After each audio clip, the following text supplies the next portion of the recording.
We are live at the House of Reawakening Minds with our brother, our friend, our teacher, Grand Sheik, Master Teacher, Taj Tarik Bey. Come on, let's welcome him.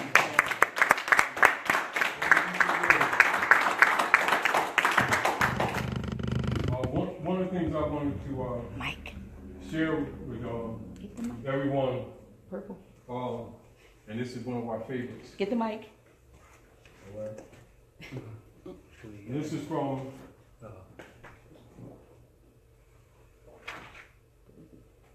and this is Okay. and this is from the Mysteries of the Secret Brotherhood of the East, and these are higher degrees of Gnostic philosophies, as well as what many people know as the other part of the Circle 7. Now keep in mind, all priests have this information, but the chapter will be self-explanatory as to why. The chapter will be self-explanatory why the priesthood are reluctant for the common people to have availability of this literature. And this is interesting because this involves a lot of our conversations in development and trying to help people. And this is from the Secret Brotherhood of the East, Chapter 8. The Council of the Seven of the World. Can you hear me? Everyone can hear me? In every age, since time began, but 7 sages lived. At first of every age, these sages meet to note the course of nations, people, tribes, and tongues. To note how far toward justice and love the race has gone. To formulate the code of law, religious postulates, and plans of rule best suited to the coming age. An age had passed, and lo, another age had come. The sages must convene. Now, Alexandria was the center of the world's best thought, and here in Philo's home, the sages met. From China came Menster, from India Vidyapati came, from Persia Caspar came, and from Assyria Ashbina came, from Greece Apollo came. Athena was the Egyptian sage, and Philo was the chief of Hebrew thought. The time was due. The council met and sat in silence 7 days. And Menster rose and said, the wheel of time has turned once more. The race is on a higher plane of thought.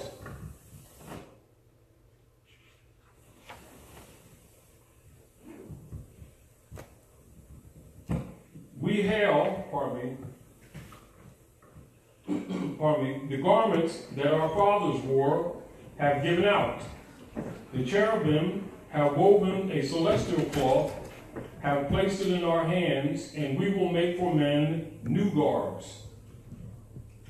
The sons of men are looking up for greater light.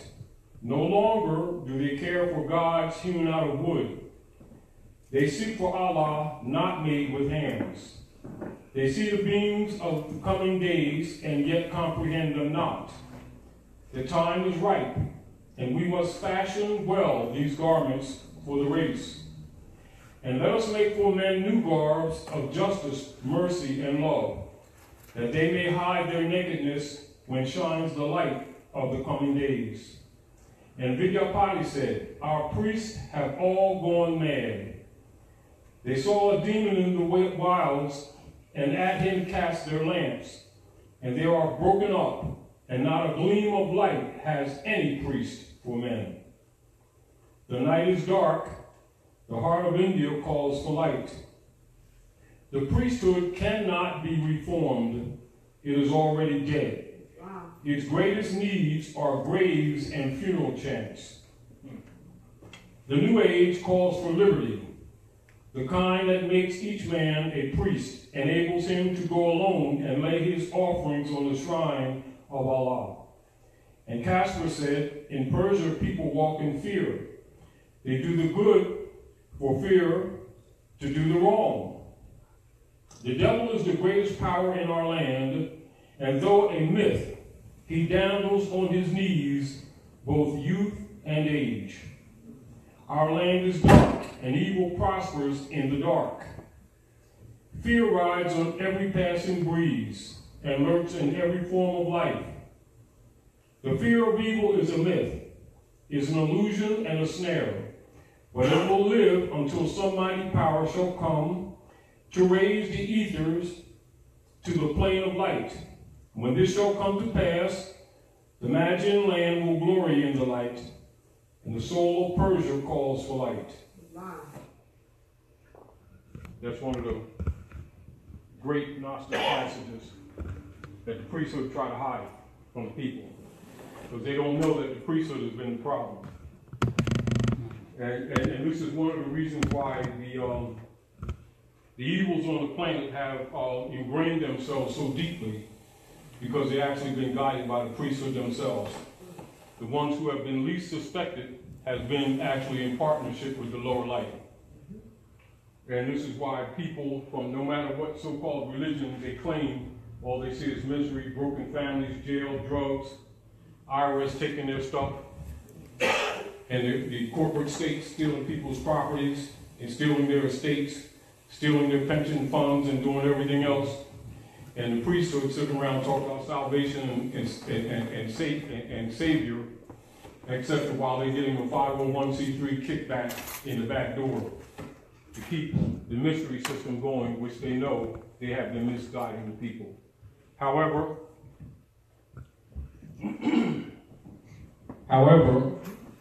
you know, we're going to deal with some of the things that the priesthood has done so that the people, in their own responsibility, can honor their mothers and fathers and remove themselves by will from the class of the Roman emperors and their bishopric operatives and their minions and their familiars, because that's what runs the planet.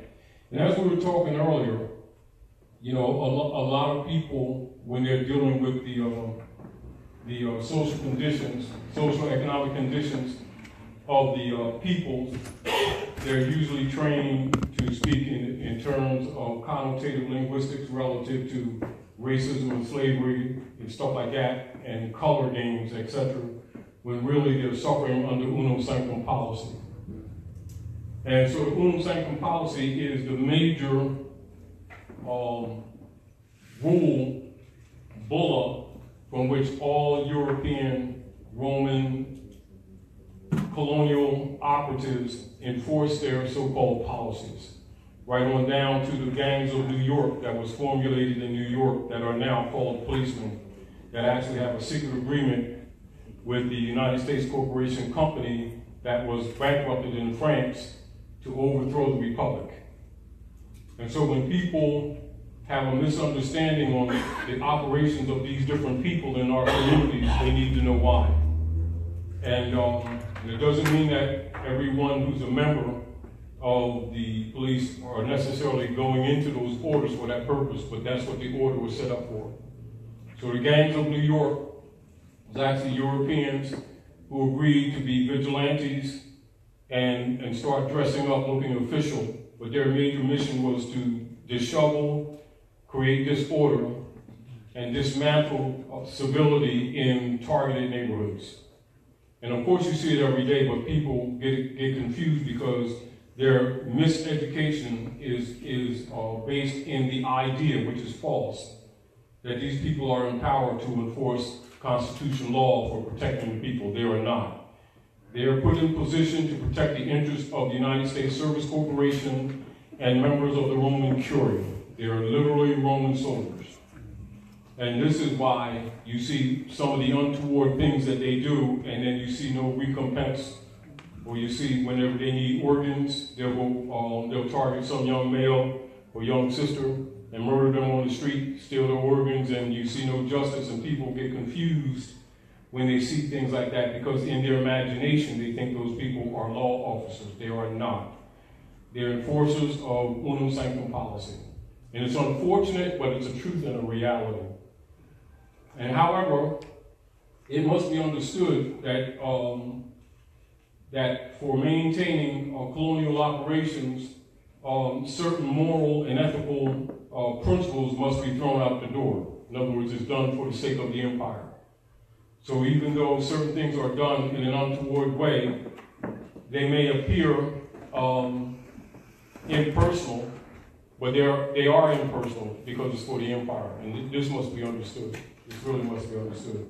However, keep in mind, as all corporate entities in the Western Hemisphere come under the Roman Curia, they all operate from those playbooks. And for those of you who don't know, many of you are scholars and already know, but those of you who don't know, these are the fundamental collective bullas that are the playbook, or from which they make their policies. And it's called Unum Sanctum, Dom Diversus, Romanus Pontifex, Intercatera Divina, Sister Q V Act of 1666. And from those bullas come what has been traditionally used in the colorable courtrooms to attack our people, and that is called the Doctrine of Discovery. And under the Doctrine of Discovery, they use that operation to gentrify neighborhoods where Aboriginal people live and domicile, and you're targeted. And keep in mind, including the hypothecation practices that were instituted in 1861 and in 1868 after they closed the Freedmen's Bureau, reinforced by Woodrow Wilson and reinforced again by Franklin Delano Roosevelt, etc. You must understand that all of these policies made by these praetors, who you know as presidents, were actually tied to unum sanctum policy. It's quite uncomfortable for people who have been miseducated, who really think that these people are operating in your interest and that they just simply don't understand your needs, or they have no idea that you're somebody, that type of thing. Wrong concept. You know, they've been waging war on us since 1492. You know, and of course, you all know that the Treaty of Peace and Friendship, which Obama brought to your attention when he went to Egypt, is the world's longest running treaty. But of course, you know that most of the people here in the North Gate think that human beings are crayons, so they don't know that he was talking to them. You know, so they don't relate to that. However, in law, it makes them incompetent. And so it's quite difficult to liberate people when they don't know their own bloodline. And then from an inheritable point of view, and from a fact of right of law of inheritance of a state, not knowing the nom de guerre were put in place to make the people non-heritable. And this is why a lot of times, even when people begin to have some comprehension of these processes or the theft of the birthright, that it's difficult to bring them to a proper concept of mind in order to address these things, because they will mix what is called the connotative linguistics with denotation, and of course be declared incompetent, not knowing that they're being declared incompetent. And so part of what we're talking about is, you know, identity crisis and the nom de guerre. And so I'm going to share with you a little bit of lesson book 1, and some of you have it, but some of you don't. But I'm going to read from it anyway.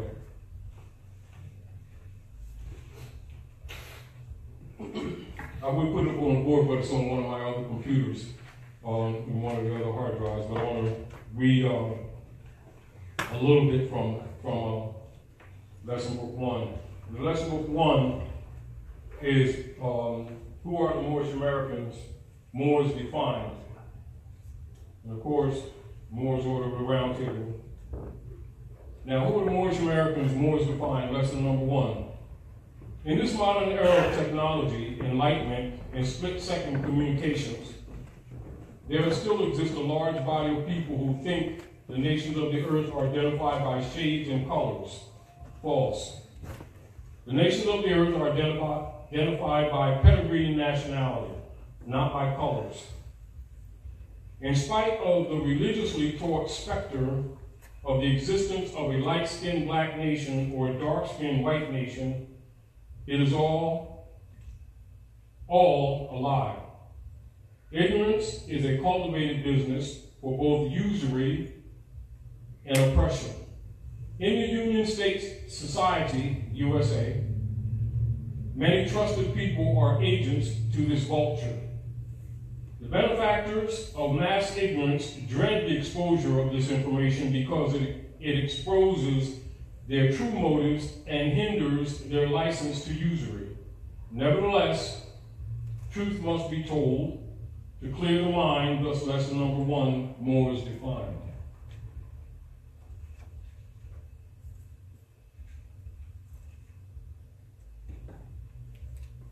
Preface. Economic, social, and color of law abuses, human rights violations buried in the false and void civil rights arguments of race fiction merely scratch the surface of the deleterious issues plaguing the dark olive Asiatics of the Americas, particularly those who are labeled black, Negro, colored, etc. Now, there is focused taxation without representation, forced and coerced adhesion contracts, license to live laws, license to own laws, and property confiscation without lawful due process. And this is the normal and consistent function, connotatively referred to as slavery, under the assumed jurisdiction of the United States of America Corporation and its quasi-government and state agencies. Now, many agencies, people, institutions, and organizations appear to help, but actually make their livings, fortunes, dealing with and promoting the arguments surrounding the so-called black people's problems. Sociologists, politicians, writers, and many religionists claim that the above-stated problems emanate from a lack of self-esteem, a lack of jobs, a lack of education, and other seemingly relative issues and or disciplines. The truth is, the problems are the symptoms, not the root causes, of the oppression and the denial of citizens' rights in the Union State Society jurisdiction. The following are the major root causes of the above-stated problems. 1, a lack of knowledge of self, which is tied to parentage. Now, the knowledge of self being tied to parentage, that is what you will see traditionally in, say, like Septuaginta, the Bible, Quran, holy books where it says, honor your mothers and your fathers that your days may be longer upon the earth land. So you're tied to your ancient mothers and fathers, and the knowledge of it is how, in civil law, inheritances are passed from one generation to another. And it has always been that way on the earth planet. And a failure to honor your mothers and fathers in law makes you non-descendable. This is one of the reasons why the Europeans created the nom de guerre operations, or the branding system, to take the people out of their birthright pedigree attributes. And by doing that, and when our people started agreeing to be Negro, black, and colored, etc., they didn't know that it actually made them non-descendable. And all scholars know that, and anybody who knows law knows that, and anybody that knows civilization knows that. It has nothing to do with what their beliefs are or what their beliefs are not. It has everything to do with how Earth operates, how civilization operates on the planet. For any man or woman who fails to honor their mothers and fathers in law are not descendable.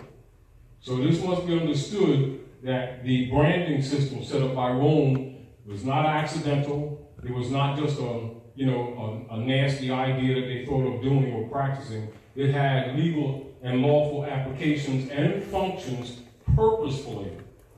And this is also why, even after removal of the attributes and names of the forefathers of the ancient Canaanite Moabites, modernly called Al-Moroccans, means descendants of Moroccans, corruptedly it's called Americans. In short, they're called Moors. And these are the people that have hair like lamb's wool, skin like burnished brass, who think that human beings are crayons.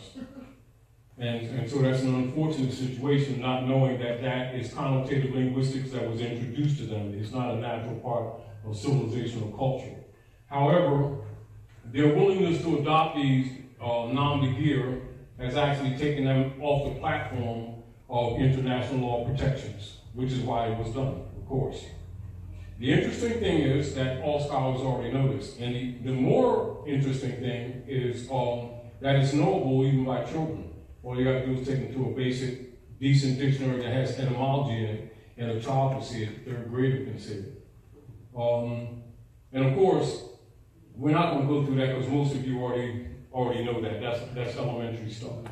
However, this is one of the reasons, and we were talking earlier, why a few months ago we were talking, we took the Gumby case out of the lesson book and started spreading it, in a few pages with a few editorials, because immediately as you see the people start developing, automatically you have COINTELPRO trolls that will come out to try to minimize this information or try to make it seem like it's some kind of religious belief or some kind of stuff that somebody made up, not knowing.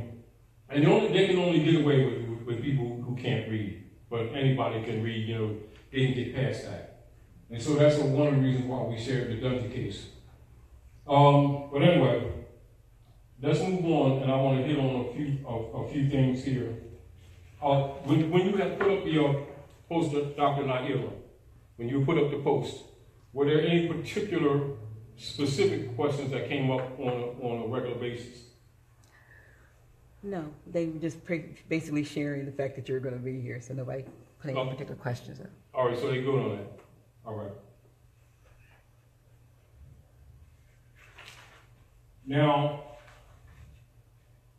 years ago, myself and Brother Abdullah Mosley Bey did a class actually in elementary school, in Whittier School years ago. It had to be at least 15 years ago. It might have been more than that. Yeah, we did it for actually second graders at Whittier School in Camden. And the surprising thing about it, it was so effective with the children that they asked us to come back, and the next day they had they took a couple more classes and they brought them down into the second grade class, and we did it again. And as a matter of fact, that was during the time when Julie started taking etymology classes more seriously, and of course you know that Abdullah's a teacher too. So I think that is what inspired him to take it further, which he went into later.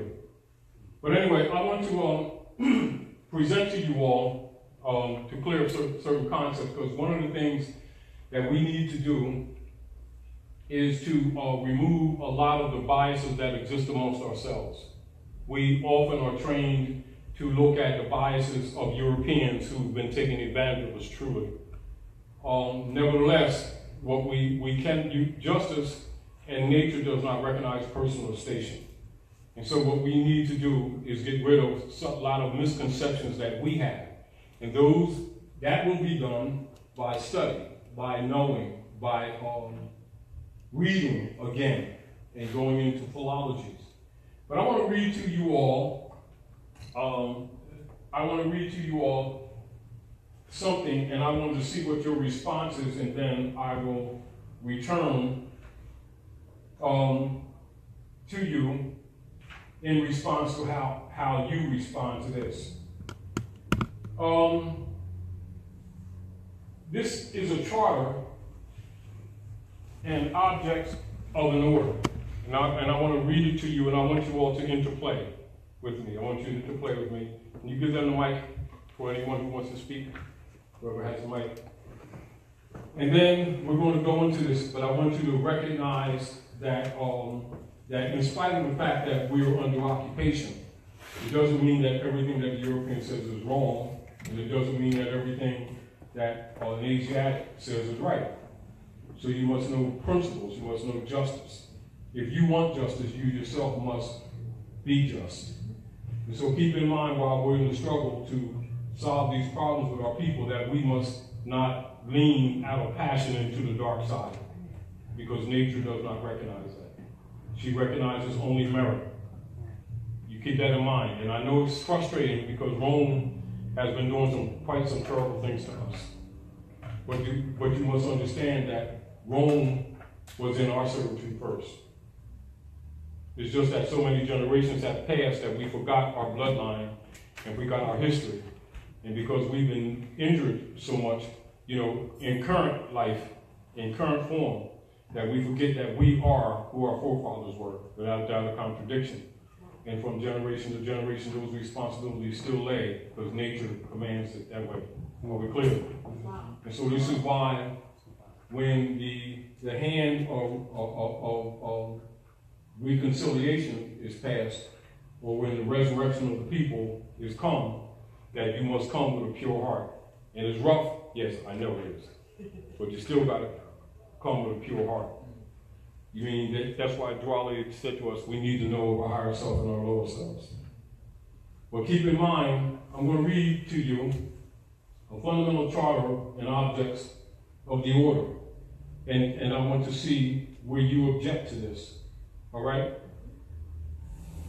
Charter and objects of the order. This is an institution of chivalry, humanity, mercy, and patriotism, embodying in its genius and in its principles all that is chivalric and patriotic in purpose. Its peculiar objects being, first, to protect the weak, the innocent, and the defenseless from the indignities, wrongs, and outrages of the lawless, and the people thereof, from any invasion, from any source whatever. Excuse me, let me turn the page. Third, to aid and assist in the execution of all constitutional laws, and to protect the people from unlawful seizure and from trial except by their peers in conformity to the laws of the land. That's the general charter. Where you find, if anyone finds anything objective, that they object to that, can you speak up? Are you talking about the people of the land? That's the charter I just read. Or the people of the land, right? That's the charter I read.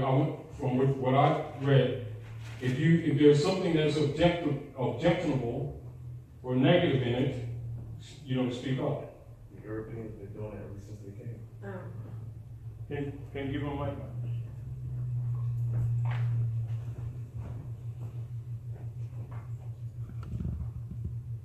The settlers is on. The settlers is on.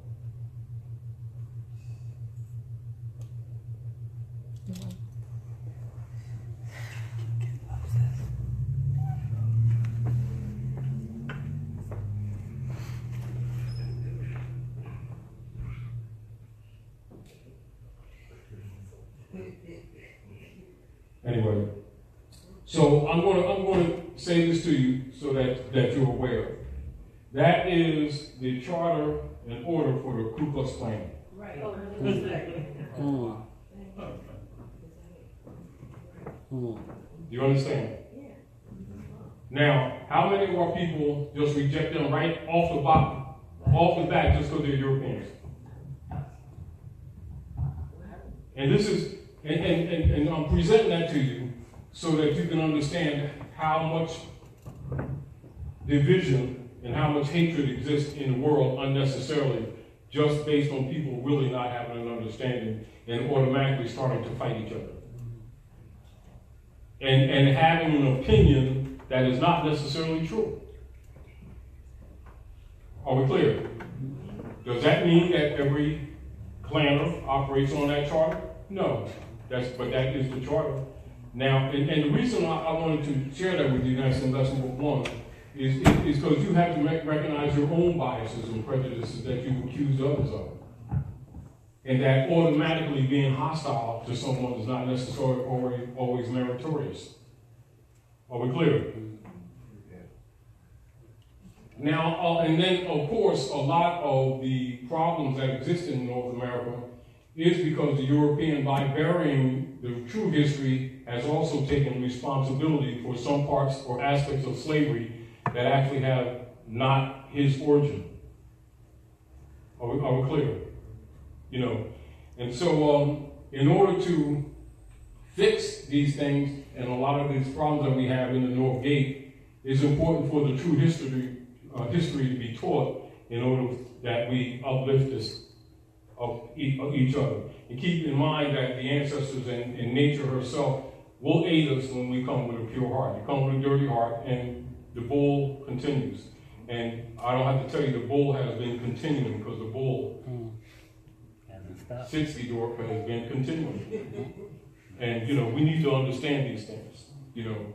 So I just wanted to share that with you from lesson book 1, but also understand the motive of Roman operations in the Western Hemisphere. And likewise, just like when you read the charter of the clan, you know, a lot of times Europeans assume that if we're disagreeing with the political order, that we're contrary. But the very principle of constitutional enforcement of the clan is the very principle of the constitution of the Moorish movement. You see? Interesting, isn't it? Yeah. Isn't it? Yes, sir. Mm-hmm. Mm-hmm. And on the surface, a lot of people would never think about that. And one of the things that remind me of that was when I was in Atlanta in '91. In '91, when I was going to be short, I was going to the movies down on Ponce de Leon after I came in from work. And planners it came in the car behind me. And I had a white New Yorker with red interior. They had a dark blue New York with a blue interior. And they had, you know, the Confederate flag on it, etc. And of course, it didn't offend me because I already know it's the Constellation. It's not. If you understand what I'm saying. People who don't understand the history take offense to it, not knowing it belongs to them too. Do you understand? Because they don't know their own history. You know, and this is where that white and black thing, which is a code system, come in and actually creates unnecessary division. At any rate, when I was going up that movie, what was the Living Large was playing at the time, something like that. And I was going up the step. They came in behind me, it was two men and a woman. And they walked past me real fast, and they went up on the step. It was steps about sort of like that platform with no more than that at the doors on the back, because you had to go in the back of the mall to go into the movie. So anyway, they stopped at the door, and immediately I'm going into military mental, wait for with a Negro axe type thing. You know, it's like my own bias, whatever. Anyway, so it's really spoiled my day too, because they had no intention on, didn't intend on losing, didn't matter. Anyway, but they, the woman and the man stood the door to the left, and another guy stayed, and they opened the doors, and they said, "Top of the morning to you," and they, you know, bowed like that. That kind of like threw me off because I had a whole different idea. But anyway, and that bothered me for a while because I expected the negative, if you understand, and I couldn't even really enjoy the movie because my adrenaline was up because I'm ready to go do the Frankenstein thing. Anyway, well, it's true, to be honest with you. And even a week or so thereafter, I didn't get it. Then it dawned on me because I had the seals in my back window. Now, seals in my back window, of course, with the feathers and the American flag, you know, and it dawned on me. It's not that they don't like us, they don't like niggers. Do you understand? Because most of them, in their rituals, they got feathers too. They know that the uniform they wear belongs to the Moors. Our people don't know it does. Do you understand? And then a lot of the activity that they do had to do with decades or centuries of wars between the Muslims and the Christians. And so they're on the defensive too, if you understand. And then, of course, the Klaners know that the United States, the Republic, was set up between Muslims and deists. And as you already know, the official title of the Kaiklos, or the Ku Klux Klan, are the Grand Protectors of the Christian Creed. That's their official title. All right? So when you're looking at them, you're also looking at Knights Templars, you know, Knights of Columbus, which is their collection on, their monetary collection on. And but the point of it is that it dawned on me the seals in the back of my window. You know, so that was a signal to me that I didn't catch at the time. I have to be honest, I didn't catch it at the time. But I thought about it later. Likewise, a couple of years ago, when I had to do a class in Atlanta, me and who was it? Me and Abdullah, or was it me and Abdullah? No, it was me and Sabir. Me and Sabir went down there, and we were going to these looking for some old bookstores, because this is what we always do when we go in areas like that. And this European was sitting in the doorway with legs crossed, reading a newspaper, right? So he looked up and he said, "You boys looking for some old books, huh?" You know, so you know that's how they talk with a strong drawl and everything. I said, yeah, we're looking for some old books. Particularly, you know, some old law books, etc. So he saw my seal. I had my seal on that seal my wife sent me before. And he says, go straight to the back, go to the right, and tell the guy to pull him out from the counter. You know, and he was very, very friendly after that, you know. But I noticed every once in a while, because you don't think about it all the time, certain signals that they see you ain't black and ain't no nigger, they know that you got some culture. But in particularly that time when I went to Ponce de Leon, to the movies, it gave me another view. Although I had written, because I had actually written that lesson book for my children, to be honest with you. But it gave me another view, because I always, you know, promoted with my children not to take on biased attitudes, even though you're battling the European. Don't take on biased attitudes. Deal only with facts, with the spirit of man.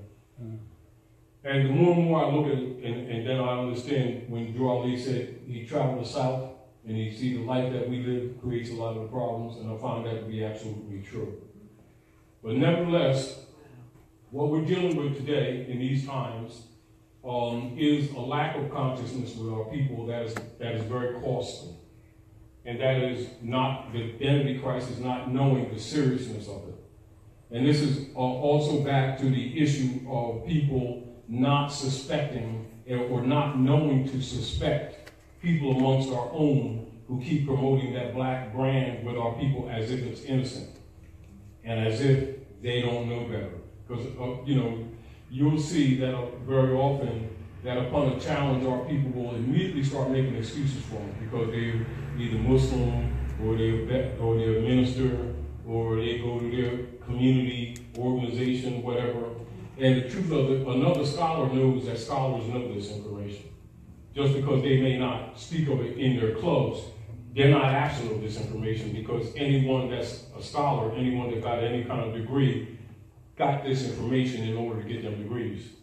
It may not be their interest, politically or economically, to speak on those things because a lot of their institutions will collapse.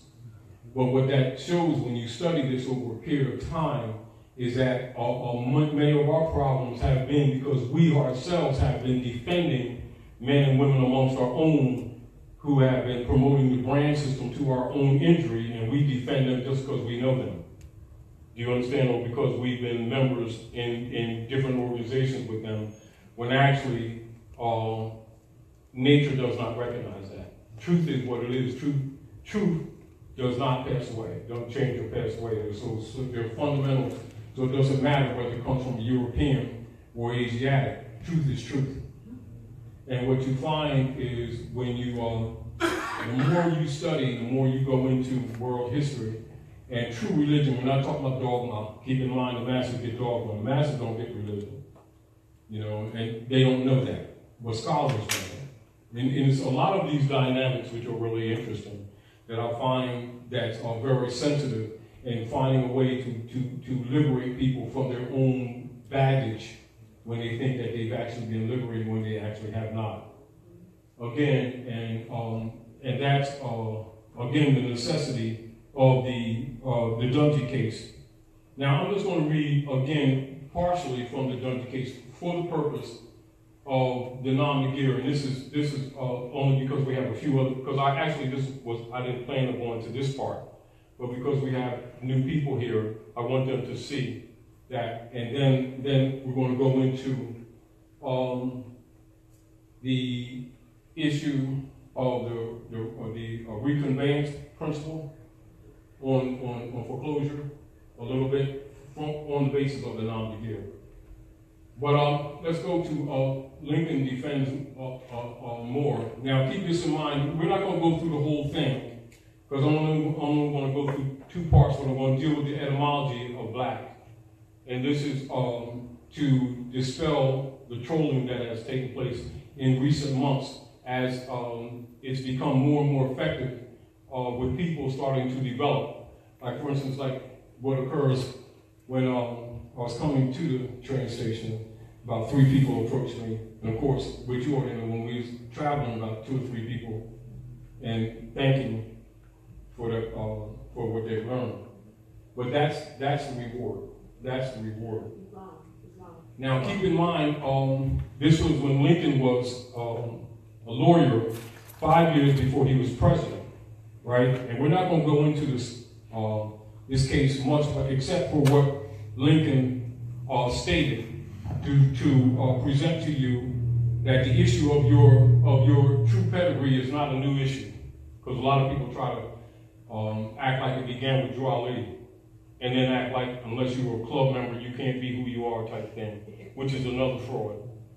You know, so let's go to a suitcase that Lincoln did, and let's go to Lincoln's statement.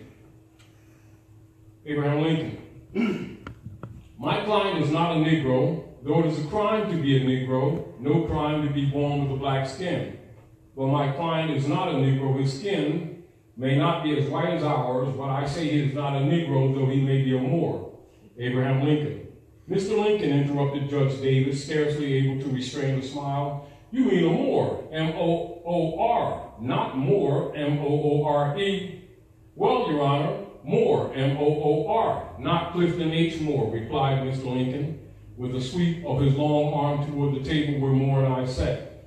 I say my client may be a Moor, but he is not a Negro, Abraham Lincoln.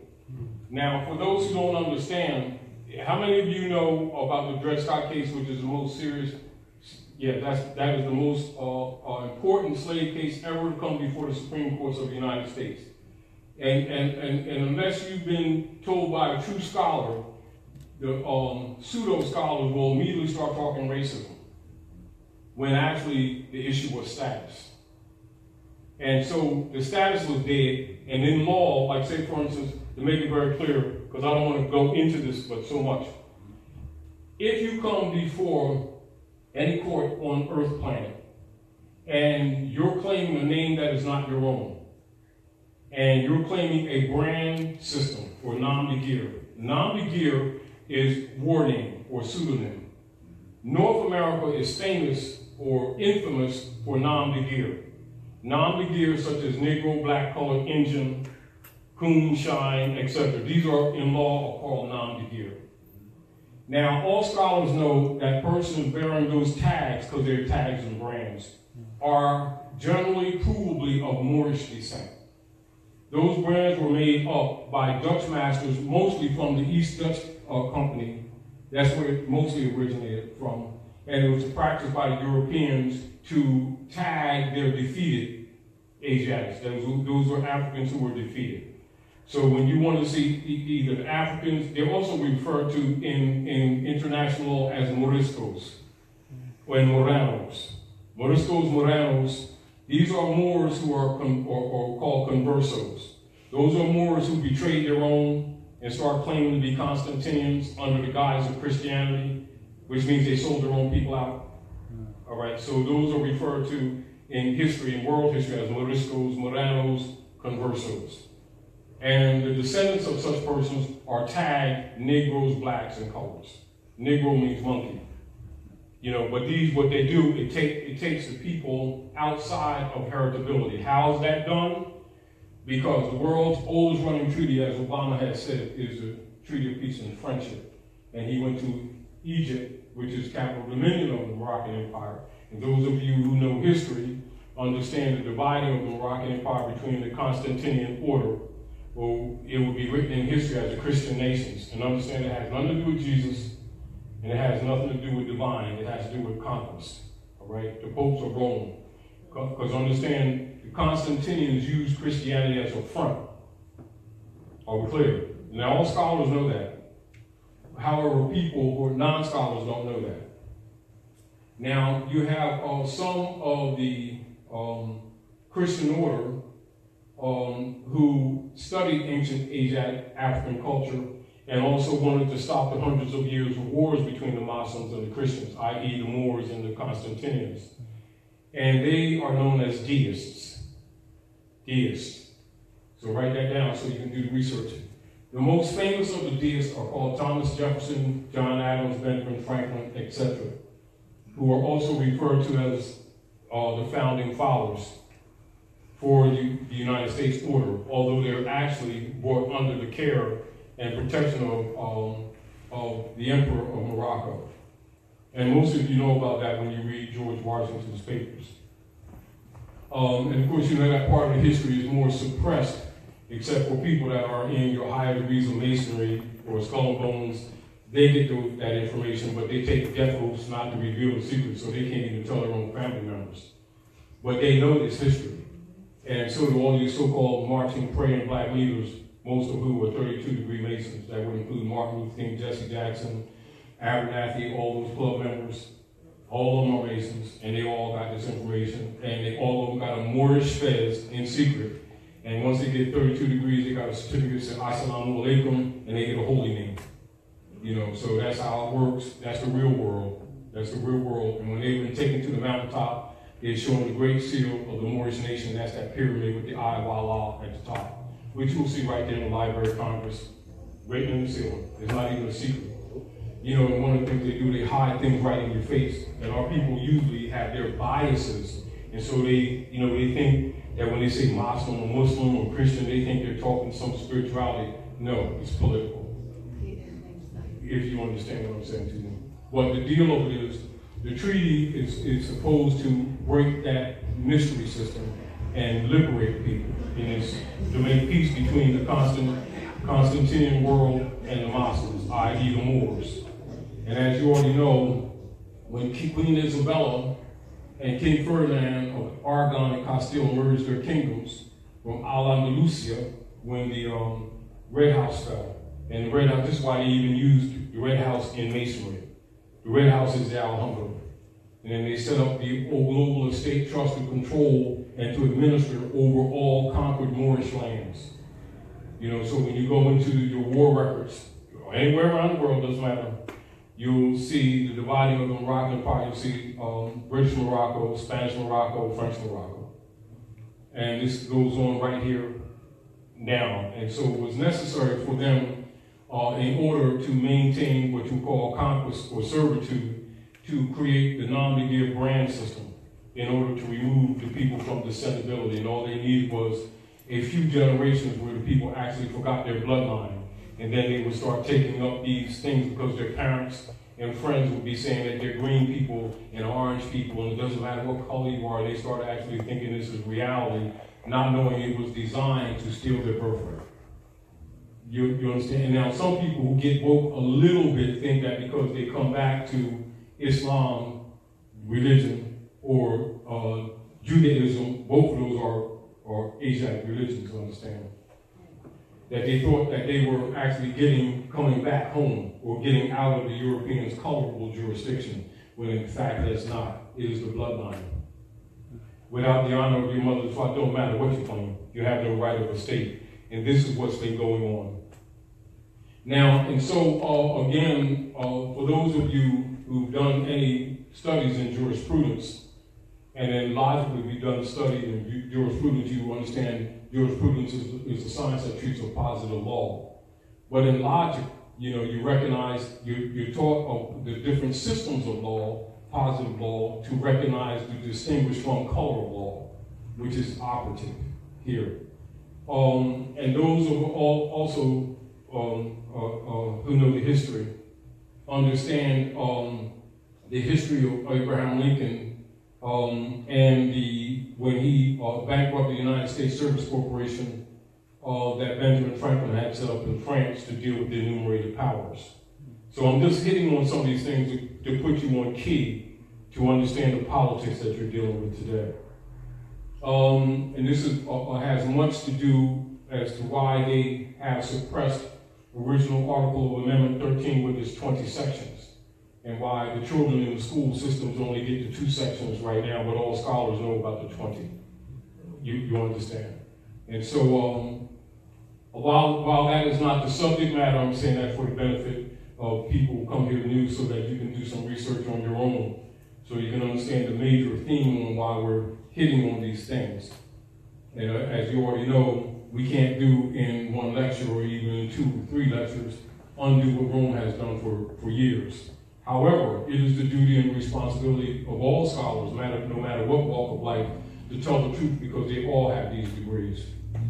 Meaning, like if I was talking to a rabbinate, a rabbi and rabbinate, and talking about the history and the Gnostic degrees, it'd be no conflict unless their members, their bill payers were around. Their bill payers were around, they start talking about sin and, get thee away from me, the devil, and all that kind of stuff. But they're not around, there's no argument whatsoever or co-op, because they're Gnostics just like I am. Same thing with bishops from the church. Same thing with, imams from the mosque. But then when they get out amongst their club members, they start promoting hate.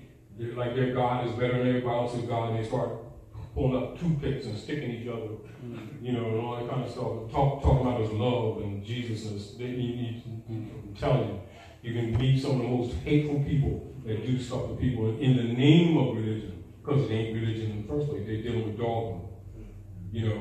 So again, what we want to encourage you to do is do research and understand that the masses do not get religion. The priesthood have kept religion for themselves and have made little clubs and have been ruling over the people. And all of your politicians are high priests. Sandra, brother. All your politicians are high priests. All these people in these houses that they're accusing God and Jesus and Muhammad of, they're all high priests. Are we clear? And one of the disadvantages that the masses have is that they keep thinking that these people, because they go around saying Jesus, God, Allah, Moses, Muhammad, that their spiritual agenda is different. No, all of that's political. In secret, all of them are Gnostics. In secret, all of them got Qurans, Uasti, the 4 Vedas, Bible, Septuagintas, Latin, Septuaginta, Hebrew, etc. And all of them know that the 7 golden candlesticks in the book of Revelation and the 7 circles around the Kaaba when Muslims make the Hajj is exactly the same thing. And they got these people sticking each other with toothpicks and mad at each other and create a bunch of secularisms, and they're raping the people, got nice suits on, $3,000 suits, nice airplanes fly all over the place, delivering the word.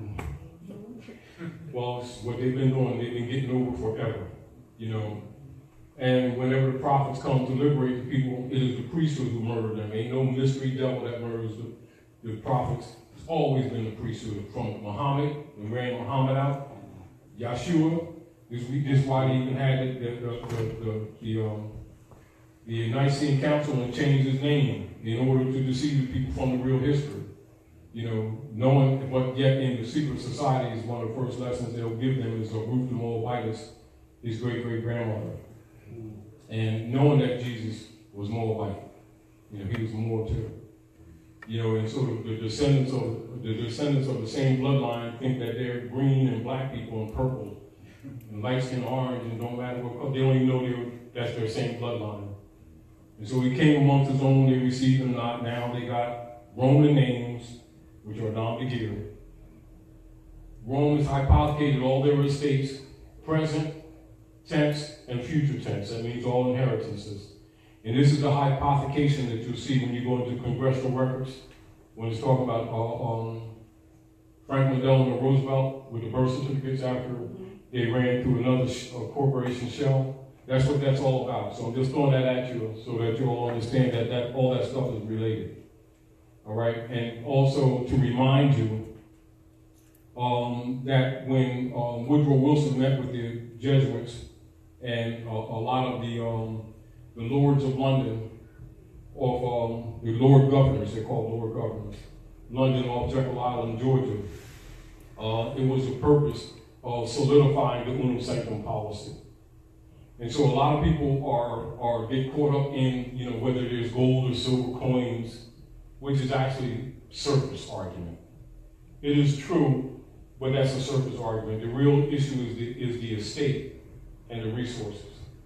You know, it's sort of like getting people to argue about the oranges and the apples off the tree in the basket to avoid arguing about the roots of the tree in the ground and the ground itself. This is the same way they've got people diverted into arguing the gold and silver coin and whether there's real gold or whether they have money, etc. or not, with the Woodrow Wilson thing, when the real issue is that the gold in the land and the land is what your issue is, the estate. And this is again where the identity crisis and the nom de guerre come from.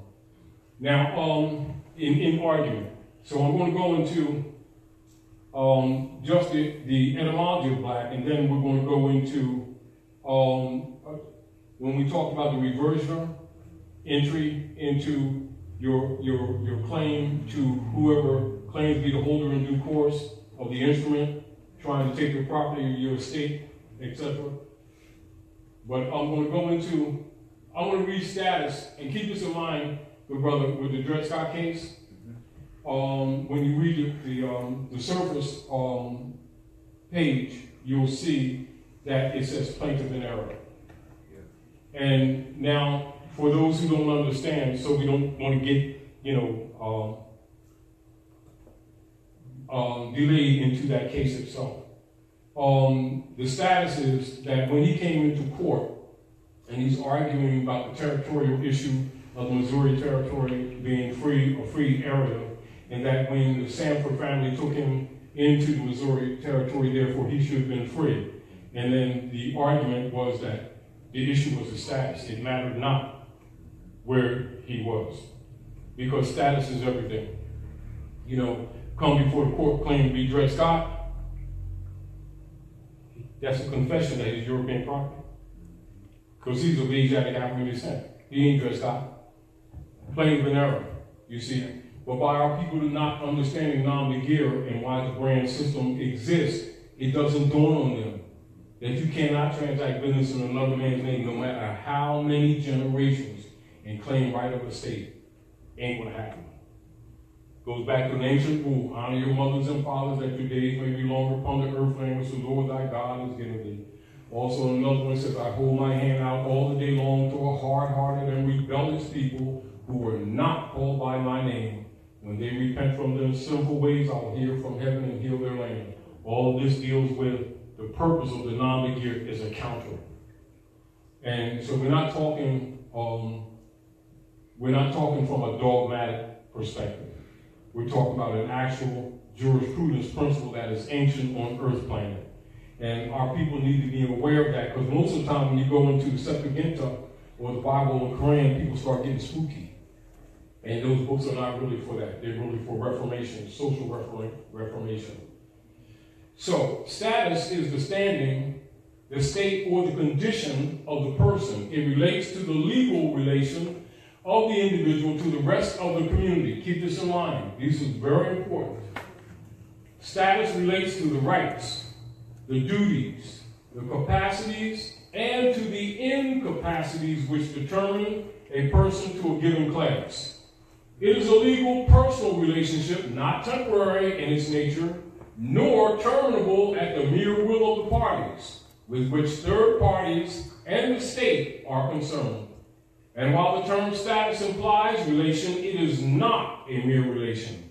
Status also means estate, because status signifies the condition or the circumstances in which one stands with regard to his property.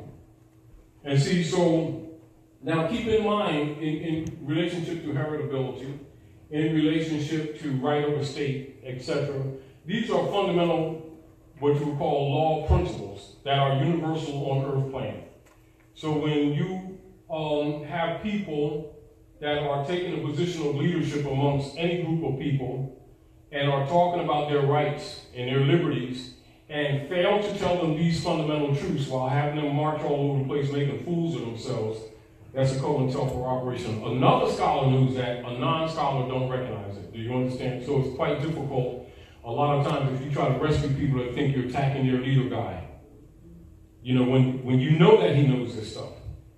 You know, but then they're going to tell you about ancient Egypt and Kemet and the melanin in the universe and stuff like that, and Hotep, and then turn around and call their own people black, knowing that they put them in the black code as soon as they said that. Do you understand? It's sort of like, you know, it's sort of like going around in the name of helping people. You know, you don't have water, so we're going to dig wells. So we dig wells, charge you to dig the well. We're going to give you a break on the price and everything. But then we use your wells as a bathroom, as a toilet, and you wonder why you get sick. It's no different. That means when people go into ancient Asiatic African history and dig up a lot of data about the great things that occur with our people and the great things that our mothers and fathers built and everything, and they turn around and call them black, they just peed in the water. You know, now a scholar recognizes that, and a social engineer recognizes that. A person caught in clubism and non-scholars get caught up, oh, they don't like black people. You know, they start that kind of stuff. You know, and they make these kind of statements like it's really deep and like they're really helping their people, not even knowing. They put their people in black codes, then they want to march all over the place and complain about the black codes being enforced. It's like somebody running around talking about a pit bull is an elephant. Then when they charge you elephant fees, you want to get pissed. You know, I mean, it is really, you know, and that's allegorical, but that's true. And that's what's happening to our people. When they agree to be black, they come under the Christian black codes. You know, and then they want to complain about the codes being enforced.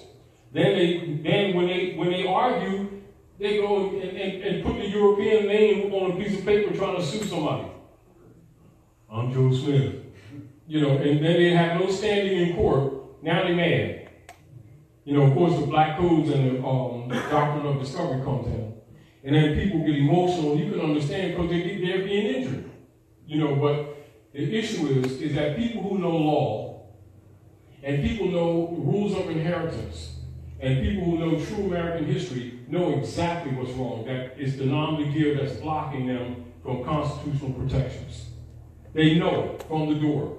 And they avoid it because what would happen? The black organizations they belong to would be immediately identified as a COINTELPRO operation. Of course, people will stop funding it. But it's so subtle that most people don't even get it. But a scholar sees it immediately. An engineer sees it immediately. An emotional person that's biased, they don't be talking about my black leader guy. You know, not knowing he got 501c3 Skull Bones agreement in his back pocket, getting paid off in the back door. You know, keep this BS going on and then point his finger at the European. This is another reason why we put out the Dundee case in short order to counter the trolls that have been put out there to keep trying to make this information sound minimal or like it doesn't, that it has no universal or principle or application, and it has absolutely universal application. Now, estate is the interest which anyone has in lands or in any other subject or property. Notice that. Any other subject or property. So subject is broad, isn't it? Any other subject. An estate in lands, tenements, and hereditaments signify such interest as the tenant has therein. In this sense, estate, quote unquote, is constantly used in conveyances in connection with the words right, quote unquote, title, quote unquote, and interest, quote unquote, and is in a great degree synonymous with all of them. These are fundamentals. These are fundamentals. So, from a point of truth, Europeans and other Asiatics who come here from different countries are not absent, and they have not been subjected to the Christian black codes, which are commonly used here. Therefore, these fundamental principles are known by nationals all over the world. So logically, not coming under the black codes, they can come to the North Gate and begin to make economic progress even in bad times, in the worst of neighborhoods, and our people haven't figured it out, not knowing that their status is dead. Do you understand? So what we need to honestly do the best that we can is give some comprehension and understanding to our people so that they themselves can willingly on their own honor their mothers and fathers, but understand the relationship it has with the rest of society. And that is not a mere or minor relationship, it is very important. If they fix that, a lot of the other stuff would fall in place overnight. But we know that due to training, etc., that most people aren't willing to change their position. And they stay in the black codes, and then they keep marching and starting some new black organization to deal with the black codes that they keep agreeing to. So, again, that's why it pays for us to deal with scholarship to try to clean this mess up. And so we're going to go into the etymology of black, and then we're going to go into a rebuttal in relationship to your estate, and an estoppel. Etymology of the word black. The word black is an adjective. First rules classification of the word into its proper matrix. The matrix actually means womb, that actually means mother, that actually means part of speech. All right, so the first thing you do when you're looking up any word is you put it into its proper matrix or proper part of speech. This is third grade grammatication. Keep that in mind, because some people will try to make this stuff sound like it's complex. This is third grade grammar.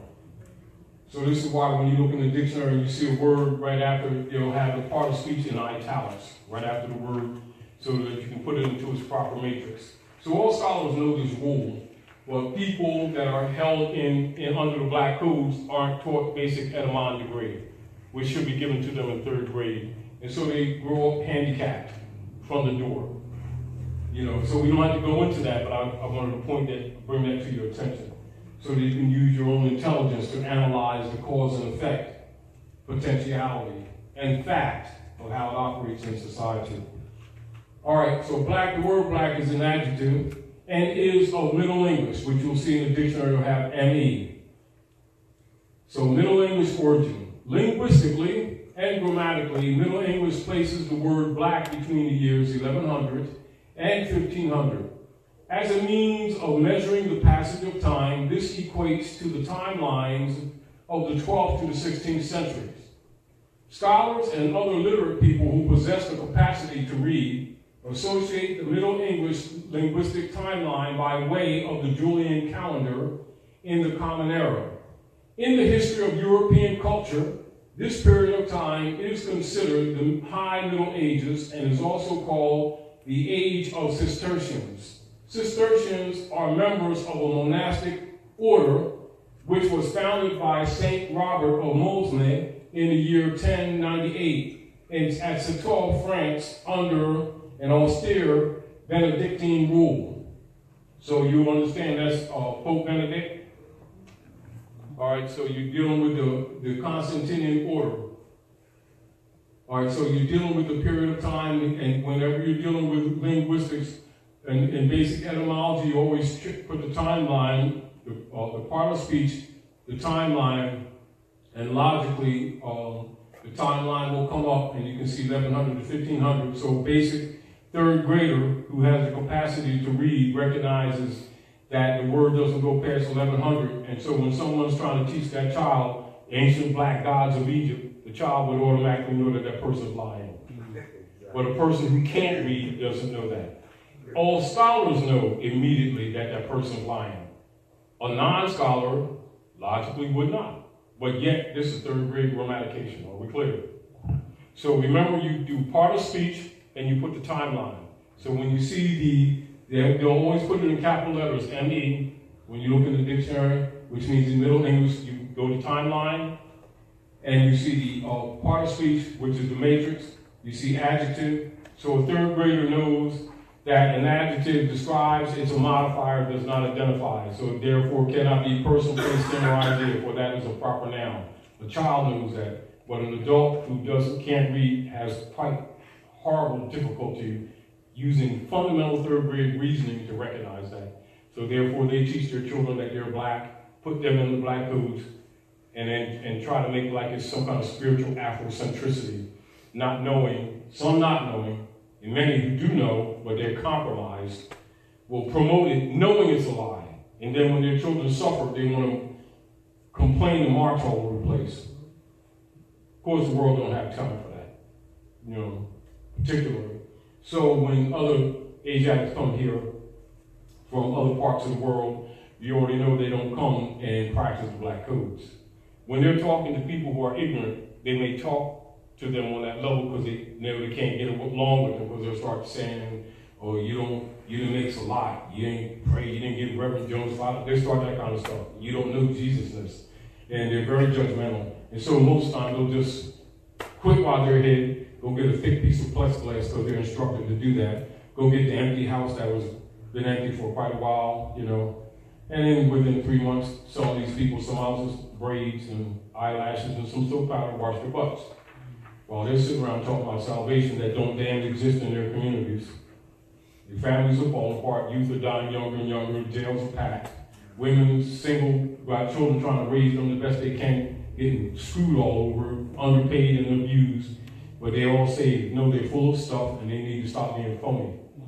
And we need to start fixing this stuff because we have to take responsibility. Because a lot of this is in social engineering, And so if you are not willing to take responsibility for your own care and your own community care, the rest of the world is not obligated to you. You might get knocked down, your responsibility to get up. All right? So, the etymology of the word black is Middle English, and Middle English is derived from the Old English word black, B-L-A-C, which linguistically places it from the language of the English people from the time of the earliest documents in the 7th century to about 1100.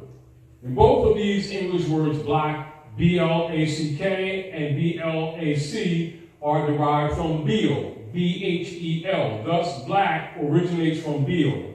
The origin and true meaning of the word Beal is to shine, to flash, burn, shining white, and various bright colors. Beluga, 1, from Russia. Belye, from Russian, belye, white. 2, philorope, from Greek, philoros, having a white spot. Now, just with that first true origin of the etymology, what does that have to do with you? Nothing. What does that have to do with these Asiatic people? What has to do with their bloodline or anything about them? And yet it's been accepted as an identity. Therefore, they're logically declared incompetent. Because it doesn't even mean dark. It actually means pale and light colors. So when they're running around saying black power, they're saying pale power. Then when the European uses it, the same way they call the European white man, which means sovereign, they get mad because he acts like sovereign, just because they can't read. You get the point? Meanwhile, these are the same people who keep talking about they got a special personal relationship with Allah, Jesus, Moses, Muhammad, Confucius, and Buddha. And they don't even know their own bloodline. And always talking trash to the rest of the world. And it's not to say that we're not catching it, because we are catching it. But we also have to take responsibility for the things that are wrong that we have a responsibility to clean up amongst ourselves. Anyway, so the etymology of the word black is Middle English, and Middle English is derived from Old English, word block, B-L-A-C, which linguistically places it from the language of the English people from the time of the earliest documents in the 7th century to about 1100. And both these English words, black and black, are derived from bil, and thus black originates from bil. And the origin and true meaning of the word bil is to shine, to flash, burn, shining white in various bright colors. Beluga from Russian, belyai, white. Philorope from Greek, phileros, having a white spot. Bil is a suffix variant of bilwu, blue, derived from Old French. Bleu, B-L-E-U, B-L-U-E, derived from Germanic, bilwaz, or blue-wise. And bil has various extended Germanic forms, such as bleach, derived from Old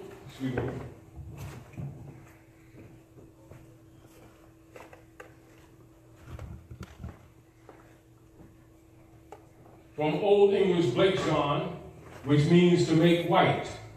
Bleak from Old Norse, bleaker, which means shining and white, and is derived from the Germanic bleikaz, which means shining and white, etc.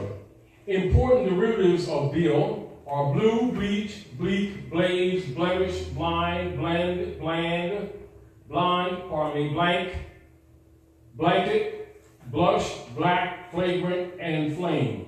Etymology, noun in plural form etymologies, Middle English etymologia, from Latin etymologia, from Greek, from etymos and logia, which is logi, which means the study of, which you all know that. Etymology is the history of a linguistic form as a word, shown by tracing its development since its earliest recorded occurrence in the language where it is found, by tracing its transmission from one language to another, by analyzing it into its component parts, by identifying its cognates in other languages, or by tracing it and its cognates to a common ancestral form in an ancestral language. And etymon is the literal meaning of a word according to its origin from etymos, meaning quote-unquote true. Etymology is basic to elementary grammar and is vital to fundamental reading skills. This is fundamental third grade stuff. So you can see the difficulty that we often have in our communities, where they'll come in the community, sell people a dead pledge. Dead pledge means mortgage. Contract is dead and the body is the pledge. And then they steal people's stuff, they're sharecropping, think they own stuff, can't even daggone read, and you can't tell them nothing because they're going to tell you about the Lord when they don't even know stuff that's in front of their faces. You understand? So we have these kind of problems over and over again, and then our people can't read, and their ego gets in the way when you try to teach them. Meanwhile, we keep catching hell.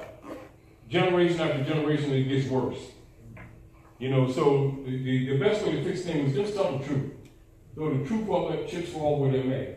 But however, point that I'm making to you, when you think that your so-called leader guys and leader girls don't know this information, no, they do.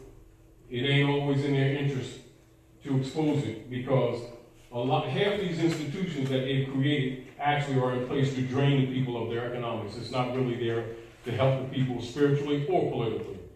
They keep them begging and marching and praying while they get raped. And where the European ain't raping them, they rape them. They do it in the name of the state, and then the others do it in the name of Allah or Jesus, whichever flavor of ice cream that works for them. And this is what the prophets came for, to liberate the people from these opportunities. Because those are the major passwords that are used by all of them. They hide behind the prophets. They do things not with the prophets and not with the divine, but in the name of. They're telling you they got a delegation of authority order to collect finance from you from the broke gods who always happen to be broke. And people have been falling for that too. A child would recognize that, but for some strange reason, adults have difficulty. They think that Jesus actually is broke and God is broke and Allah is broke. Always broke. Which makes them subject to the IRS, of course. But anyway, so let's go to an argument that one would make in relationship to a rebuttal and an estoppel. How many people know what an estoppel is?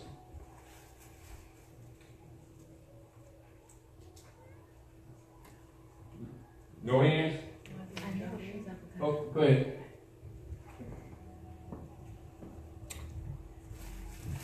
It's something to put in place to, I'm not really sure. I mean, I've used the term, let me clean that up, because, you know, I want to be correct, because this is a science when we're doing this, and so I didn't bring my book, but I can look it up for sure, you know, that's how we do things. Well, you law, you look up that. All right, I'll do that.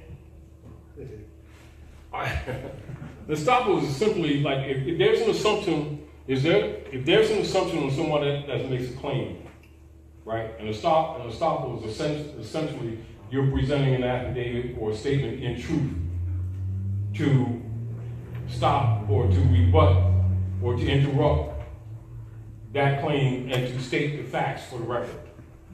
That's in a synopsis what it is. All right, go ahead. So let's get word for word. The principle that precludes a person from asserting something contrary to what is implied by a previous action or statement of that person, or by a previous pertinent judicial determination.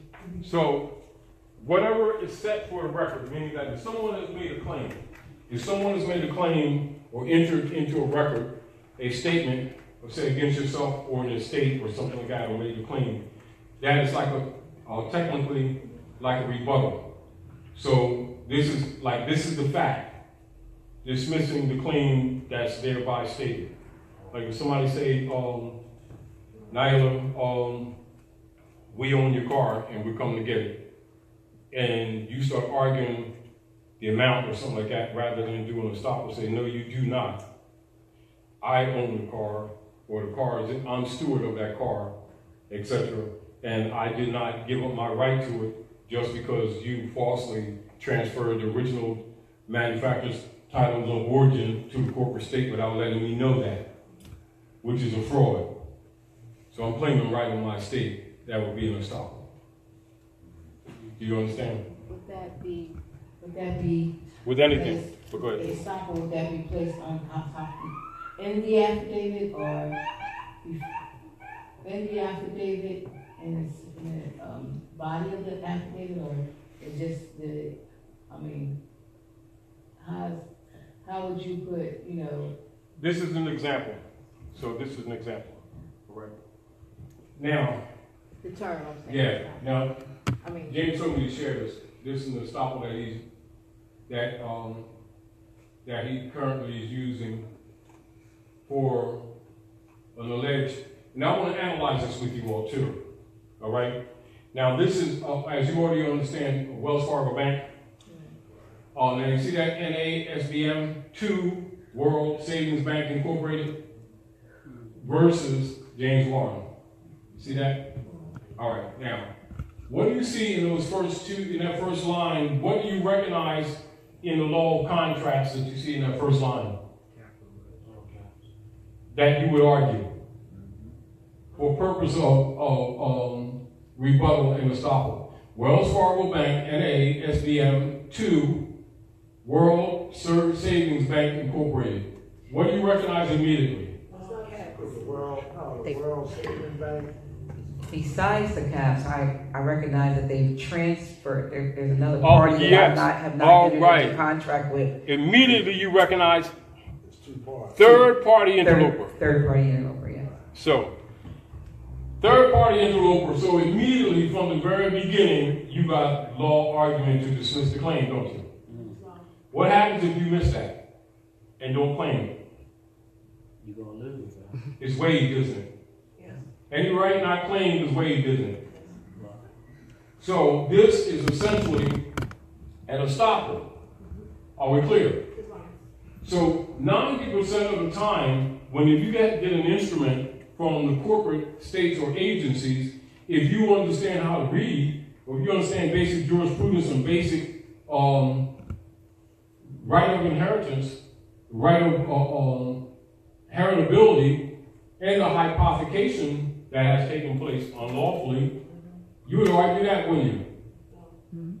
What occurs if you argue amounts? In error. Say again? You're in error. Why?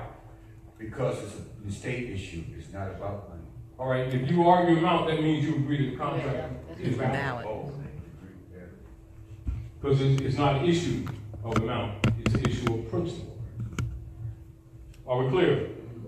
And the issue whether or not you, me, or anyone else recognizes fraud from the door and know to argue the fraud. Are we clear? That's plaintiff in error. Plaintiff in error. All right. What is the problem that usually occurs with our people in arguing these issues? 9 times out of 10, they make the argument in the European's name.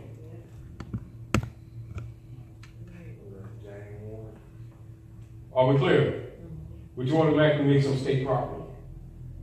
So it's automatically hypothecated, isn't it? Now, you know, over this last year, because of the accelerations of things that have been taking place in North America, and by the Asiatic nations starting to dump the U.S. T-bonds, which were put in place after the Civil War to convert their private debt onto the descendants of the Moors under the tag black people and slaves, etc., which is the basis of the United States corporation's economic system, is the U.S. Treasury bonds that was established after the Civil War. This is what Pope Francis was talking about. Are we clear? Now, knowing that, you already know that that's one of the fixtures in political operations of administrative powers that are being used by the corporate states to steal your birthright and your estates. So if you understand that, you understand also where your arguments should be, don't you? You see? You make no assumptions otherwise. Are we clear? So, now, partially from some operations that the corporate operatives of the agencies were using would be pursuant to Pennsylvania Commonwealth's appellate rules or procedure, right? That's a 102-301 emergency appeals procedures in relationship to the misrepresented foreclosure procedure associated with the designated surety assets. Now you need to know what's being said right there. What is being said right there in that first 3 lines? Pursuant to Pennsylvania Commonwealth's appellate rules of procedure, 102-301 emergency appeals procedure in relationship to the misrepresented foreclosure procedure associated with the designated surety assets and the property on the land deemed as 11 Delancey Place near the incorporated town of Downingtown, Pennsylvania Commonwealth of North America. Any comment? Any analysis that you're making in there? Surety. Right. All right. What is the surety assets? What is indeed the surety assets? We are. All right. Now, we already identified, Dr. Nailah already identified third-party interloper with the World Bank. Right? Yet Wells Fargo is making the foreclosure through a third party, which is an admission they don't own it. So if they're not the holder in due course, how can they foreclose on when they're not a holder in due course? Can't. So what happens if you don't recognize that because you can't read? Matches. You start arguing issues that aren't relative to what's going on. Then you're declared incompetent.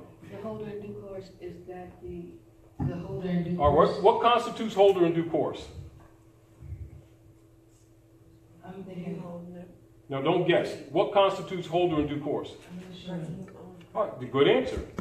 Always, if you don't know, don't start making stuff up because you're declared incompetent. All right. Holder new course is one who holds the original mortgage and the promissory note together, never separated, and can produce that for the record. As a matter of fact, that's what must be produced when they move to court to do a writ of execution. If there's a writ of execution executed without presence of this instrument, those instruments never separated, then it's a fraud. That's what you should be arguing. Are we clear? If it's like I have a student loan that just from 2002, 3, and they just sent me something in August the 3rd, to what they call it when they try to take your money. Be very clear. Let me suggest something to you right now. If you have any intentions of fighting anything, stop stuttering. Okay. Get clear on what your argument is and come clear, and do not talk in a passive manner. Mm-hmm. If you do, it is no different than a wolf smelling a bleeding rabbit run through the field. They will pounce on you and remove your fur immediately. Right. So, with the due course is the Department of Education. Who's that? That's the Who's he? The Department Who's of she? Education.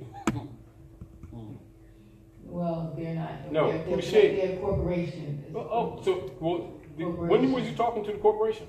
Well, I never talked. You even had a conversation with Santa Claus? No. Now, let's get this very clear. What you want to keep in mind in these conversations is that they put the corporate entities up there, which are designated persons, but they're dead. You've been speaking to the dead? No. If you were speaking to the dead, then that means you must be dead. You see? So you don't talk to a corporation. What man or woman has a claim against your estate? Can you name anybody? No. Well, they've been communicating with you. Did you find out who you're talking to? I haven't spoken to nobody. I want you to recognize what's happening. I want you to recognize what's happening. This is what happens. When you start interchanging with them, and you don't start pulling the mask, the corporate mask off of them, they know they got you. From the door, pull the corporate mask off the communicators. Why? Because they did. The corporations did.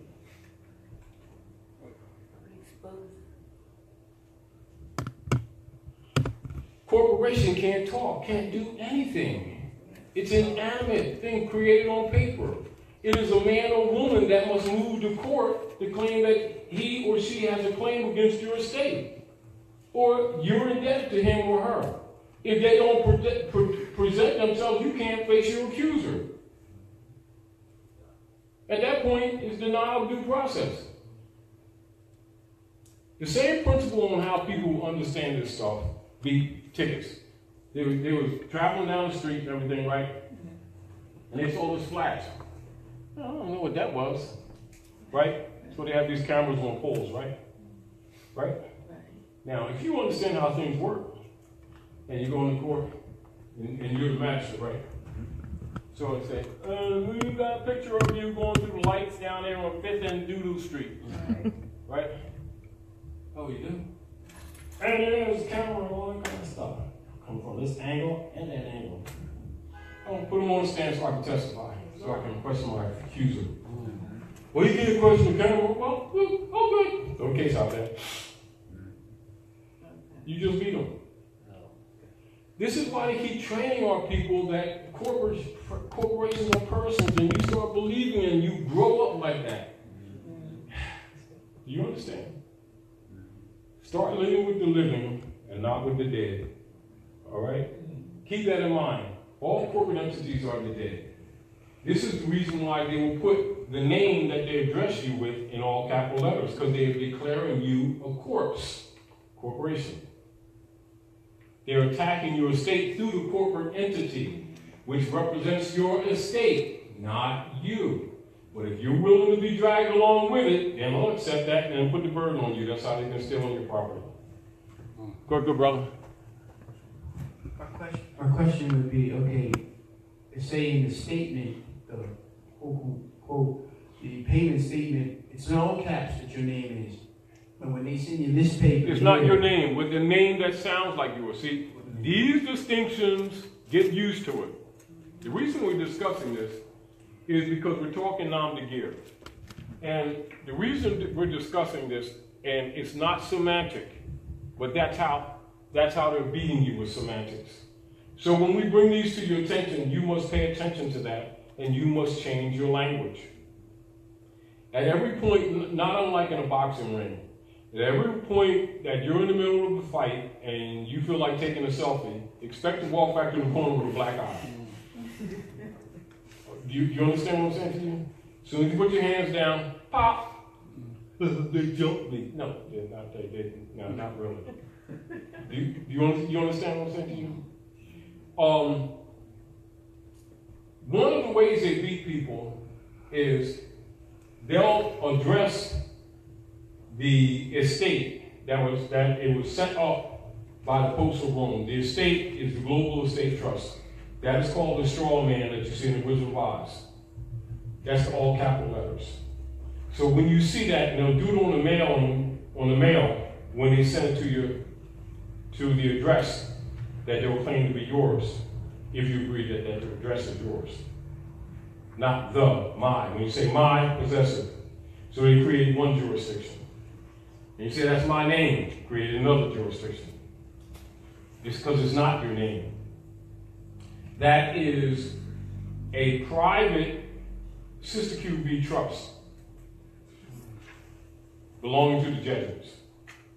But if they get you to start saying it's you, then you accept the debt. All right? So what you must always refer to it, separate from yourself.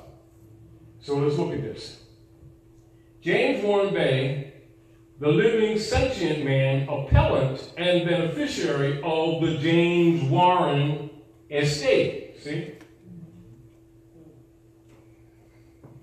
Might sound wordy to you, but you've just separated the living from the dead. See, they approach you in death and then drag the living, and that's what's called vampirism. They just pulled you into the pit. Do you understand?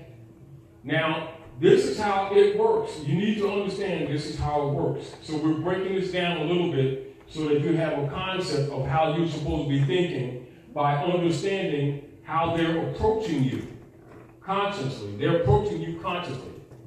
Go ahead, sister. Islam, I have a question. You talked about two documents that need to never be separated, the promissory note. Yes. And what other document? Yes, let me write that down so you do not forget this. Now, in law,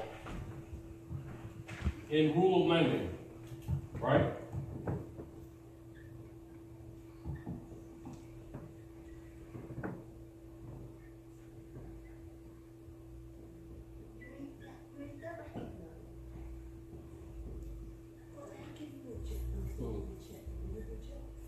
Mortgage, right? One. Mortgage. And two. Promissory note.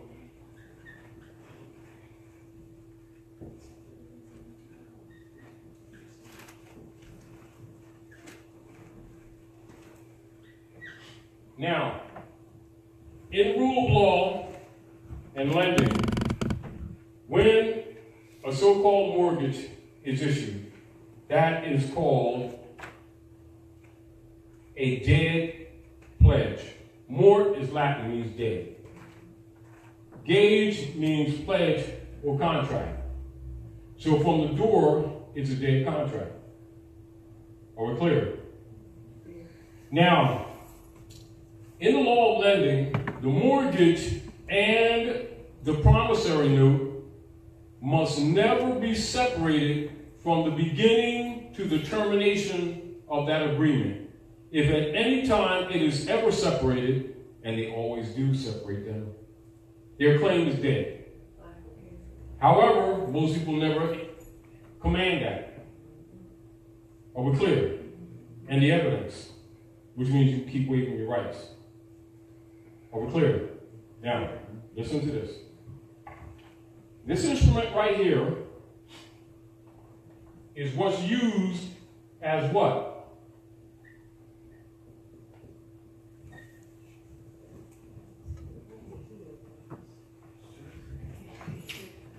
What's that? Surety. What's surety? Which instrument? What's surety? Ownership. I want her to answer.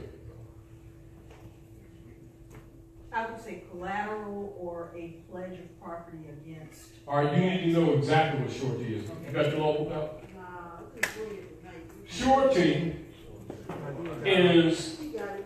Radia got one. He got one. all right, go ahead, brother. Wow, that's all right, brother. They be having their gear, they got their tools, boy. Well, yeah. That's tools, good brother.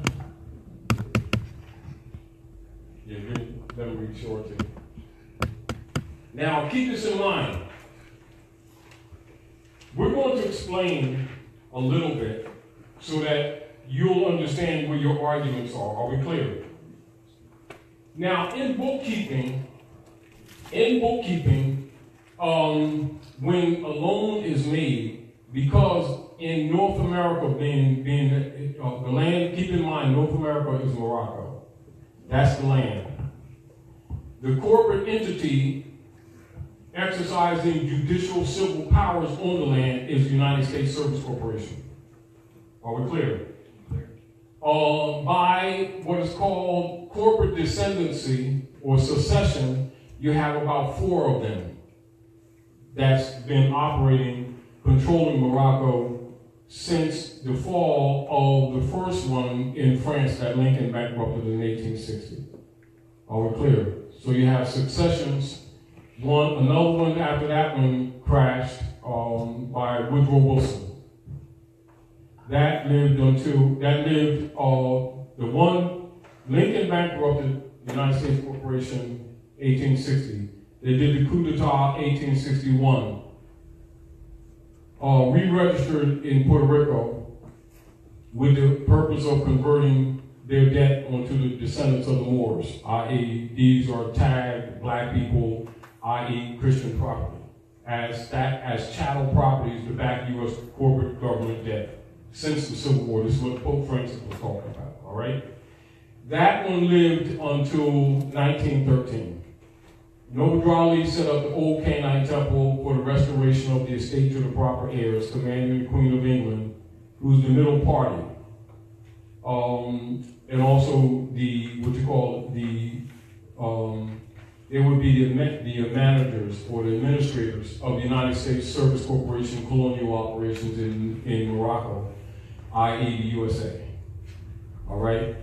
To honor her obligations to the treaties and honor her obligations to good government here under this Republican form, including the enforcement of all corporate states having a Republican form of government according to the Constitution and the treaties and the ordinance of 1787. So that crashed that United States.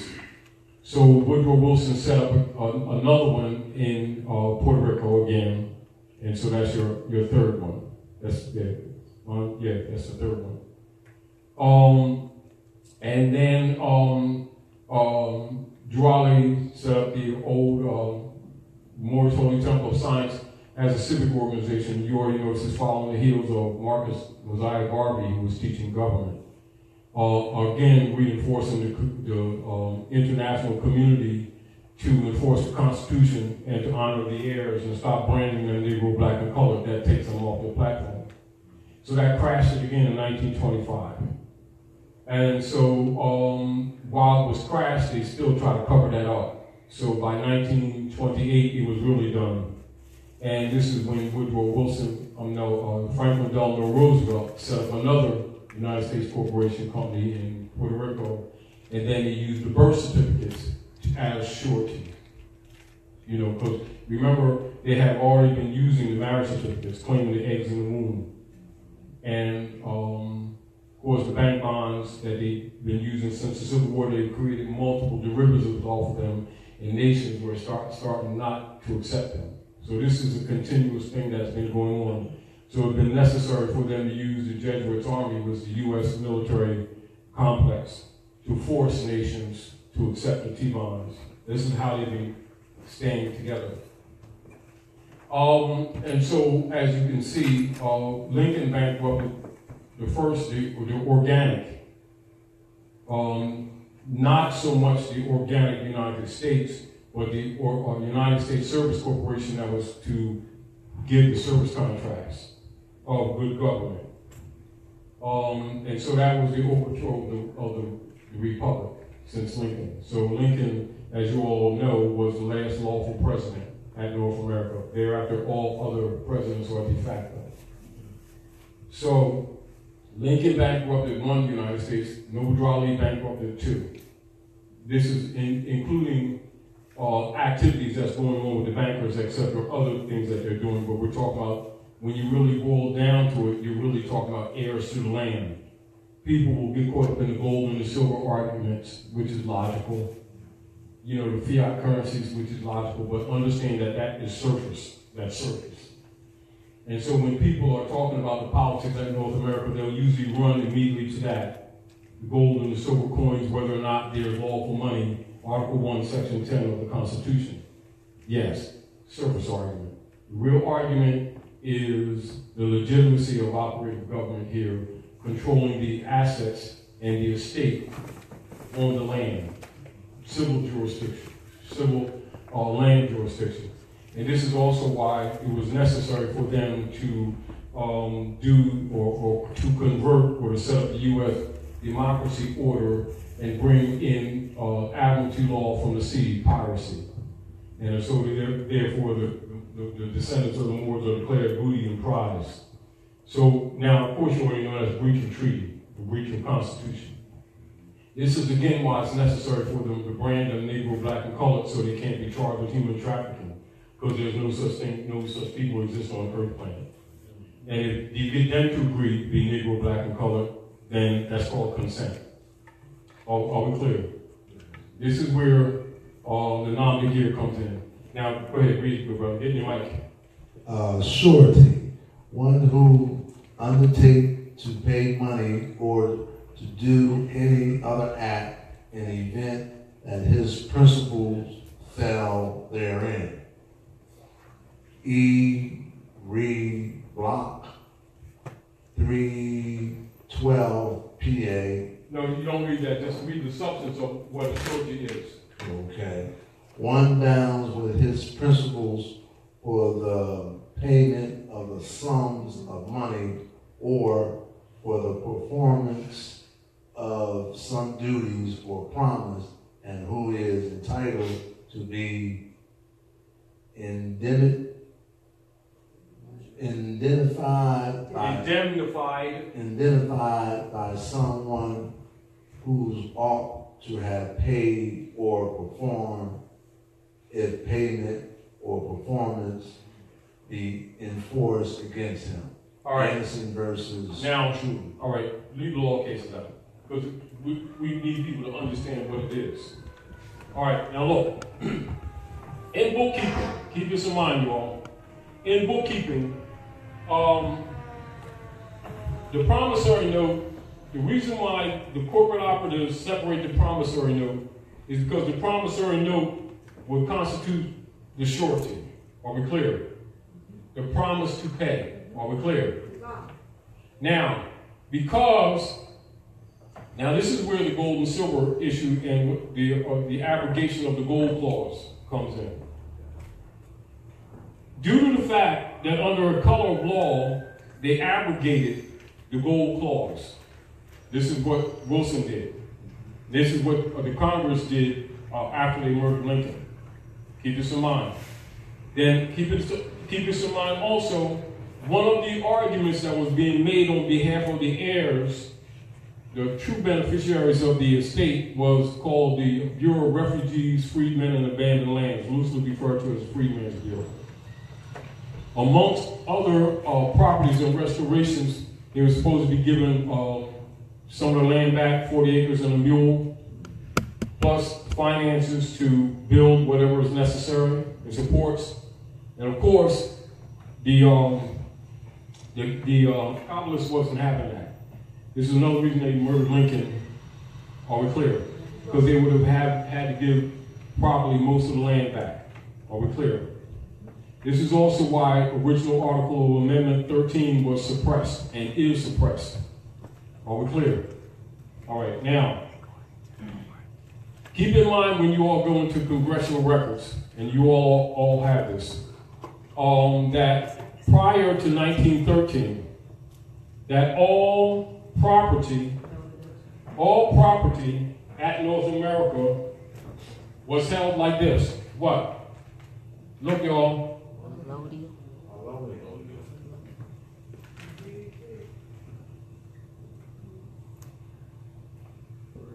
This will be called what? Excuse me.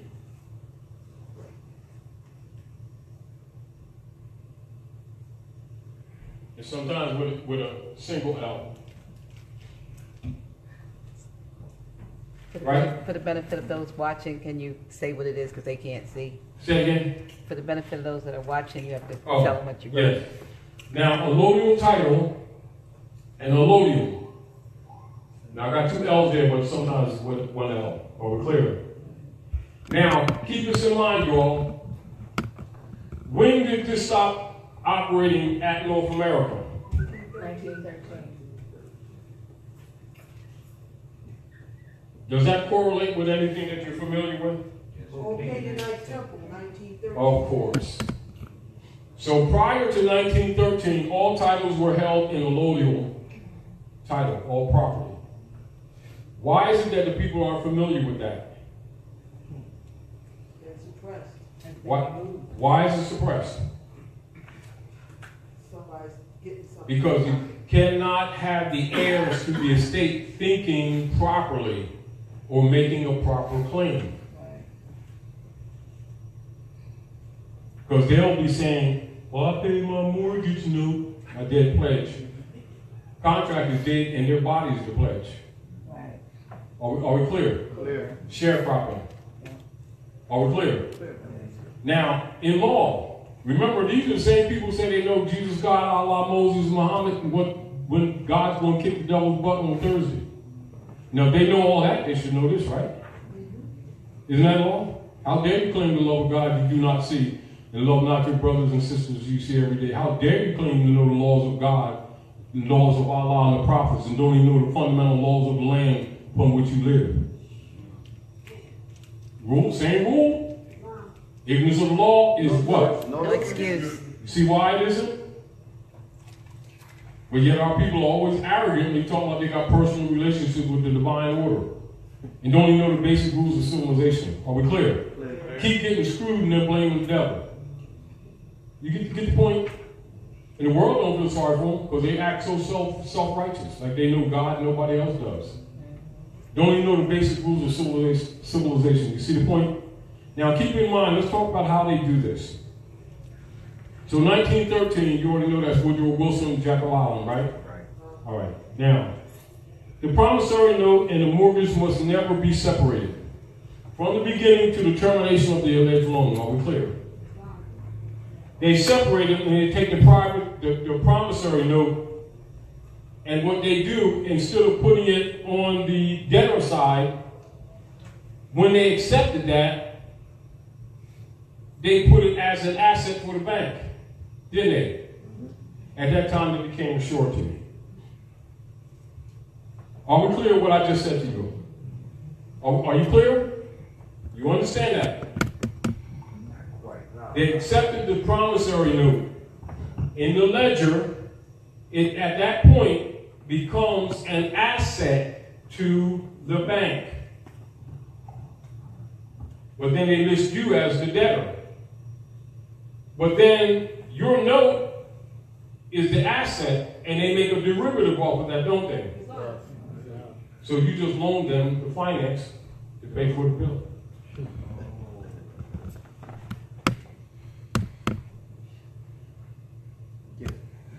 You still don't own the bill. Now, do you understand when you go into law? When it goes into 95, subsection A, that we talk about in the reversion, right, where the discharge and the set-off debt belongs to the United States Corporation and its subsidiaries, not to you.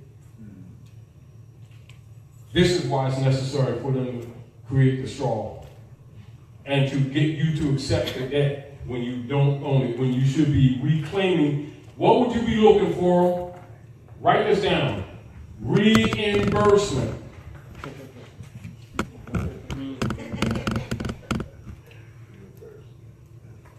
Remember when they was doing the sheriff's sale in 2011 when we did that thing? Reconveyance. Some of the questions that were asked in there was based on understanding this. That's when the Congress sent that $160 million up, trying to pacify the people. When then we said that she wasn't going to give them a continuance.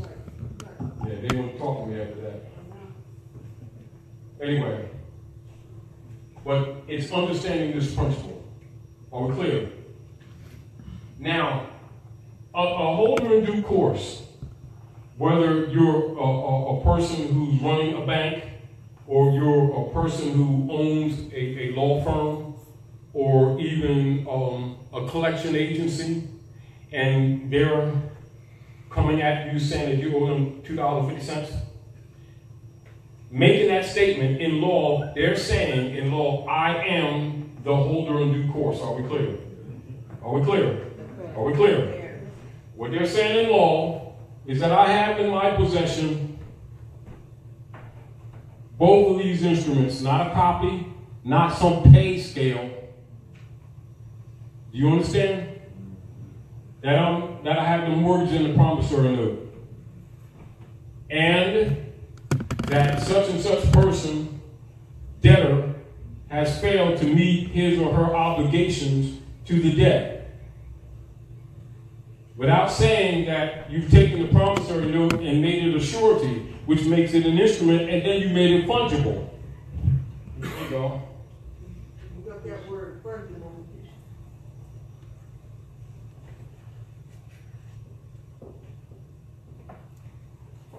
Go ahead, good brother. Read that.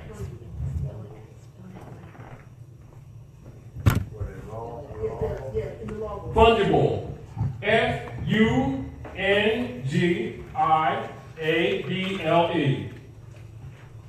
What does fungible mean?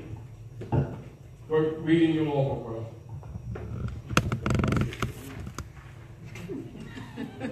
Now keep this in mind. This is an estoppel.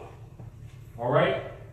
And then we're going to go through this, but I want to show you what's in it so you understand what you're looking at. Are we clear? Are we clear? And make sure you share this with your family members or people that you know who really don't understand this stuff. But yet they be signing these papers all day on that. Yes. I just have a question. Come on, I want you on mic. Islam. Like, how do you counter that? How do you dispute that? At that. How do you dispute it? Yeah. This estoppel is a dispute. This is an example. I haven't read it all the way through. This is an instrument that's actually in operation right now. Was issued to them. We can have go. Yeah. All right. Now, and so he wanted to share this with people so that whatever good it can do you in concept too, because the deal of it is, and I tell everyone, if you want to help someone who does not understand. Do you understand? And make it clear as you possibly can. Because actually, all of us are tied together. Are we clear? And you've got to understand that that's a truth in nature. Regardless of what your beliefs may be, that's how nature operates. And one of our greatest self-injuries is not recognize that divine truth. Are we clear? So I'm talking or sharing this information to stimulate your will power. Keep this in mind. This real lecture is actually on stimulating your willpower. Because it is your willpower is the great anti-venom to the dark priesthood. You have no other power. So don't get caught up in, let us pray and march. It ain't going to work. Not that it doesn't help. It makes you feel good. Take a drink after you do it, though. Make you feel better. But in reality, it is really divine will. If you can get the people to just use their willpower to reject that which is wrong, that is really where the power is. It's no real mystery, but most people don't understand that. And the priesthood will never tell that because they're usually on the second rung of sucking off of them. They got the other straw on the other side of your neck. Do you understand what I'm saying? In other words, the God game is a business. The sooner you can get that in your head and get over your emotions, the better off you're going to be. You understand? And that's not saying that you shouldn't be spiritual, but understand that the masses don't get spirituality. The masses get dogma. That's why it never fixes anything. But then their own ego blocks them from seeing the truth. Because they think they've been given the truth. And so it's sort of like they're in the doo-doo talking about his peanut butter. And really, when you study our people, that's what they do. They will justify what they know in their heart to be wrong and not working just because they're afraid to deal with the truth. Because truth will destroy institutions.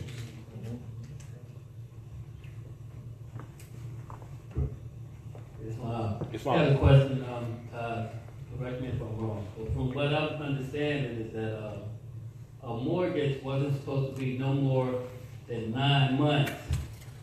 And people have a 20 and 30-year mortgage. Why do you think, let's look at this. Dr. Nailah came and picked up, and I said, oh, Dr. Nailah, I didn't notice you had a new car, because I didn't see that one.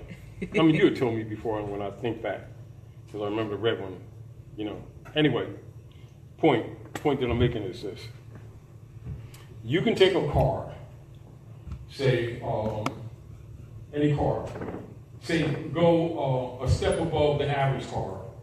You go into different, it's usually about 4 different categories.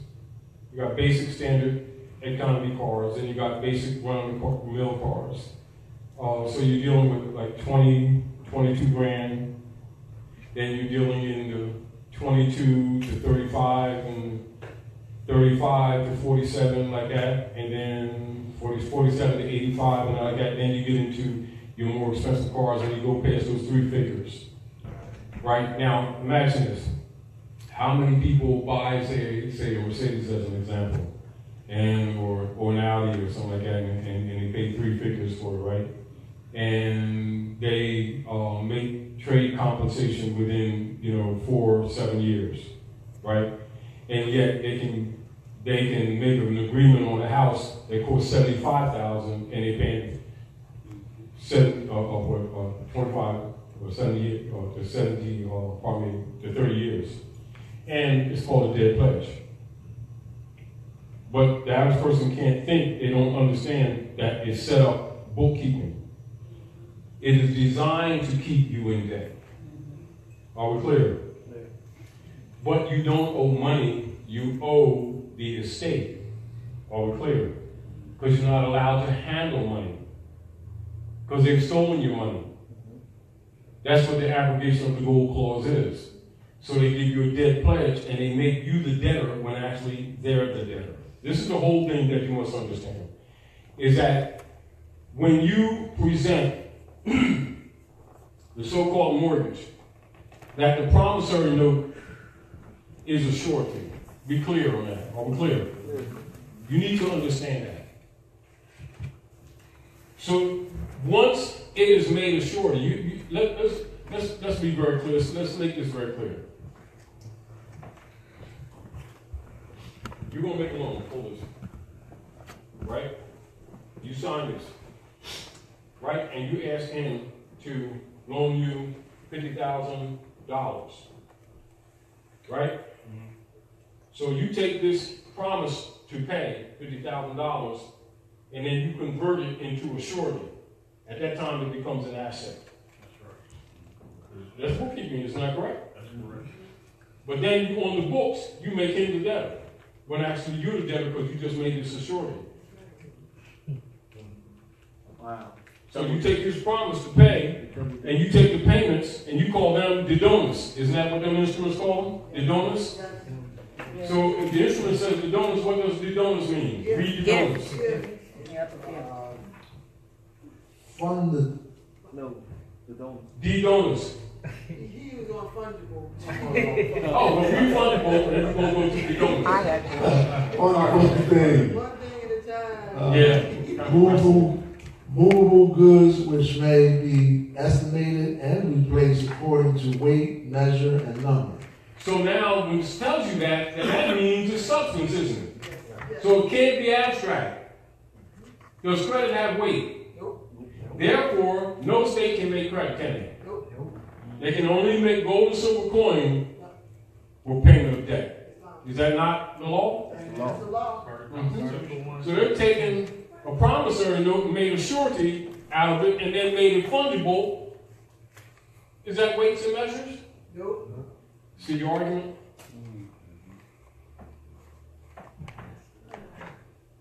But if you can't read, you miss it. You've been bamboozled. Are we clear? Clear. Now, keep in mind, these are bound. They must never be separated from the beginning to the termination of the loan. But they have separated and made a surety out of this and then bundled it and made it fungible and put it on the stock market and generated finance on your signature. See how it's done? I'm explaining to you, like you hear a lot of people say, well, they take your signature and make money out of it. That's a lie. They've taken your signature as a surety on that instrument and then put it on the stock market and generated finance for themselves. At that time, they just violated law. That's where when we did shortization the other week when we were here and why we did it. Now you got layers, right? You got the identity crisis with the non-legal, Smith, Jones, and Johnson. People of Asiatic descent, transacting business in European name, which automatically makes the state property, by using the private commercial paper, which is called fiat, and you start calling money when it's not money, is really credit against your own estate. So by necessity, they assign themselves as what? Trustee, or what? Fofers. And to protect themselves in law, within 72 hours, they usually sell it to another party, third-party interloper. Right. How many people ever got a mortgage and then in short order, they send you a note that you got another mortgage company? Third party. Third party. But for some reason, they still get a piece of the action. Are we clear? Now, and so they list on the mortgage instruments of the donors. Now read the donors.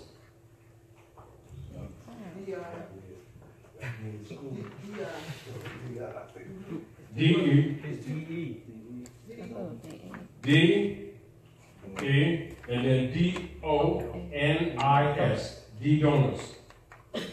Now this is very important because I'm going to go over this and then I'm going to read it all the way through and then we'll go back over it again, all right? But I just want you to see what's in your first paragraph, if you know what you're reading. Are we clear? So you need to understand what's going on, what's happening in order to understand why this is an estoppel. They understand, go ahead and read it. No, it's not in here. Where is it? D donors. D-E-D, it doesn't. It goes from D-E to D.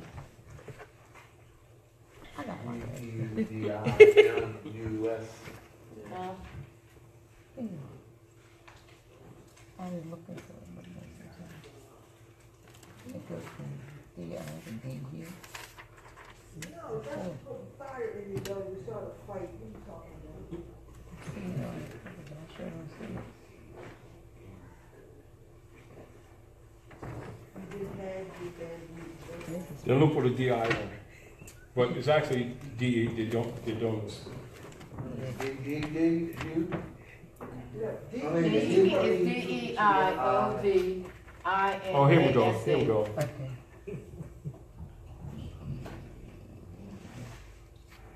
DEI.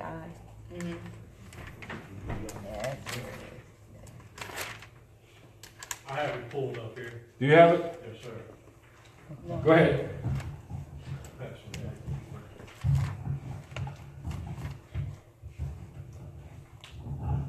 Go ahead, because we got airtime. Dedonis, concerning gifts, or more fully, dedonis conditionalibus, concerning conditional gifts. The name of a celebrated English statue possessed in the 13th year of Edward I, by virtue of which estates in fee simple conditional, formerly known as dona conditiona, were converted into estates in fee tall and rendered inalienable, thereby strengthening the power of the nobles. So therefore, when you're making so-called payments with Federal Reserve notes, it's accepted as dedonis. It's a gift. You think you're making payments. Are we clear? So it doesn't matter how many times you do it. It doesn't matter whether you think you paid up or not. At any time, they can come and take the house or call the loan. See why that takes place? Because you're assuming one thing when another thing is going on. Are we clear? Are we clear? Clear. So in your mind, you're thinking you're secure in your property. You're actually been sharecropping and giving these people's gifts. And they're actually putting a lien against your own estate that you don't know is your own estate. So they do a name of the estate that sounds like your name that's not your name. But if you say it is, you've accepted the debt. That's how the straw man works, or the transmitting utility. This is why Drew Ali said, you don't do anything else to declare your nationality. Are we clear? Clear. Now, keep in mind, in law, this is called securitization. In law, this is unlawful. Are we clear? This is why MOORS was found by the Supreme Court on Europeans who understood this, because they wasn't taking the nigger hit. MOORS, all the mortgages were declared frauds. But they kept that's why you had that housing bubble in 2008. Because Europeans were coming back at them to protect their estates. They knew our people couldn't read, so it wasn't really us. It was really the middle class Europeans being dissolved. And they weren't taking the hit. And so they started suing them. All right? But it's on this principle. I'm telling you what they were doing. Are we clear? But understand, all you so-called black leaders knew this stuff was going on too. This ain't racism. This is unum sanctum policy. But they got that 501c3 kickback, Negro, for the word of the Lord thing. Got you think they're working for Jesus and they're working for Rome. All the time. Got you marching and praying all over the place. And that's the truth. It's uncomfortable, but it's the truth.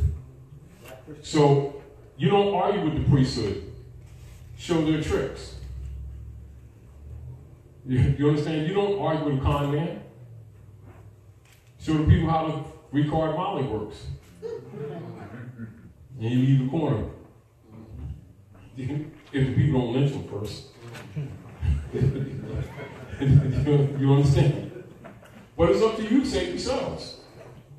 All right? It's up to you to save yourselves. So keep this in mind, because I want you to think on this, because this is very important, that these instruments must never be separated. Are we clear? Now, if someone say you're a so-called banker or some kind of collection agency, whatever you claim to be, doesn't matter, and you move a court for a foreclosure, right? If any of you have done any research in any of county records anywhere else, you'll see 90% of all your foreclosures are called abandonments. They ain't called lack of payment, it's called abandonments. You better get out of your house next Tuesday. All right. You just abandon your estate. Then they come in and do what is called an adverse possession. Are we clear? Are we clear? Clear. All right. Now, so before it gets like that and the posses come around and start to trash, you do rebuttals and estoppels on the record. Are we clear? Clear. Because you're telling them that you're not abandoning your estate. Are we clear? Clear. There. Now let's read this all the way through and then we'll talk some more. There. All right? So I'm going to read this nonstop, then we'll just talk on some points, all right? All right. So pursuant to Pennsylvania Commonwealth's appellate rules of procedure, so these are rules because what has happened, this property was already put in foreclosure and was supposed to be moved on actually past month. All right? All right.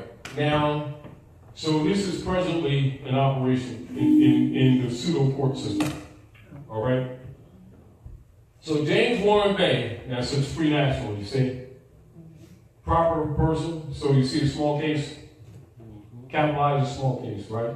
The living sentient man appellant, so this is an appeal, right? And beneficiary, right? Of the James Warren estate. See, this is an XRL position, but you're claiming, you got to claim your estate. See, because what you're abandoning, when you make a different argument, you just abandoned the argument to the estate. And most people start saying, well, I got a letter, and they told me, no, he was talking to the estate. You didn't notice that was written in all capital letters? Well, if you're incompetent, see, so if you don't put a estoppel and make this distinction between the difference, it's assumed, although they know it's a fraud. Because they've already put you on the back side of the ledger anyway. You see the point? And they're not the holder in due course, because they do not have the original mortgage and the promissory note, because it's on the damn stock market with multiple signatures on it. That's why they won't produce it. So if they can't produce it, they also don't have an argument. The court has no business issuing a what? A writ of execution when the persons or persons claiming to be the holders in due course clearly are not the holders in due course. Are we clear? Are we clear? Clear. Now, the point is, I'm going to read this, but I want to make it very clear to you. The point is they've generated as a fungible instrument as the asset being the promissory note. You can tell them, instruct them as a beneficiary to take the finance that was made off of that fungible stock and offset the alleged debt. You allow them to do that. Because you've already paid it over with your labor that's measured by the bookkeeping. Because it's not money. That's called offset. That's why, like in the congressional records, they tell you that you can't pay a debt with currency or any instruments that's not backed by gold or silver. Why? Because it only can be discharged or set off. It doesn't disappear. And so what have they done? They've enslaved the nationals and call it the national debt. And this is why the national debt is so high. Because it's actually against your estates. Now, so what happens if you're not Moorish American? Can you claim the estate? Because that's what it is. It's occupation of Morocco. This is the problem that Europeans, freedmen's groups are having by trying to claim sovereign rights to the lands and the states. Because they're Europeans. They ain't white people. They're Europeans. See how this stuff is getting really corrupted? In other words, the corruption is catching everybody. The corruption is catching everybody. But it's incumbent upon the true beneficiaries to start speaking up, because failure of you to speak up keeps everything in disorder. Are we clear? Now you understand the divine warning where the prophet said these words and names that you use that delude to slavery must be removed from the earth to stop these earthquakes and storms and stuff, because Mother Earth is going to cleanse it. You either fix it or she's going to fix it. And when she fixes it, it's usually not a happy outcome. But remember, she gives you opportunity, an opportunity to fix. But when the cosmic mother, we call Allah, spanks you, you can't never say that you weren't told. Multiple times. Because when she comes out the woods, because remember, it's not personalization. Yeah, but I love the Lord. She ain't hearing that. I know Jesus-ness. And now you understand? You know, I know Allah, person made smile. You don't recognize none of that. Merit only. And if you're on the wrong side of them scales, the cookies. That's why the symbol of Adul, or the sword of justice, is symbolic. Be on the handle side if you can. Because it's a two-edged sword. I missed them that way. Crew cut. But so I'm gonna read this through, but I need you all to understand these principles of operations, how they're operating. Because if you understand what they're doing, you can make the argument. You just need to really comprehend what's happening, all right? So James Warren Bey, a living sentient man, appellant and beneficiary of James Warren estate, moves for emergency appeals in all matters involving the misrepresentations presented before the administrators of the court. You notice he didn't say judges? Because it's an estate. They're administrative clerks. Now, if you want to call them judges, you just assign them. You understand? You know what you're dealing with. By Mr. Sloan. Now, Mr. Sloan is president of Wells Fargo. Timothy J. And then you can use whatever. Who's his name? Timothy J. Timothy J. Sloan. Timothy J. Sloan. All right. So Timothy J. Sloan is the MC, CEO, Master Ceremonies, head guy, presider, whatever, of Wells Fargo. So when you talk about Wells Fargo, you're talking about Mr. Sloan. Now notice how we put Mr. Sloan in front of the corporate entity. You're not arguing with Wells Fargo. Why? It can't talk. It's a piece of paper registered somewhere as a private corporation for profit. Just like Commonwealth. So you talk to a living man or woman. Failure to do so, which means you waive your right to what? To face your accuser.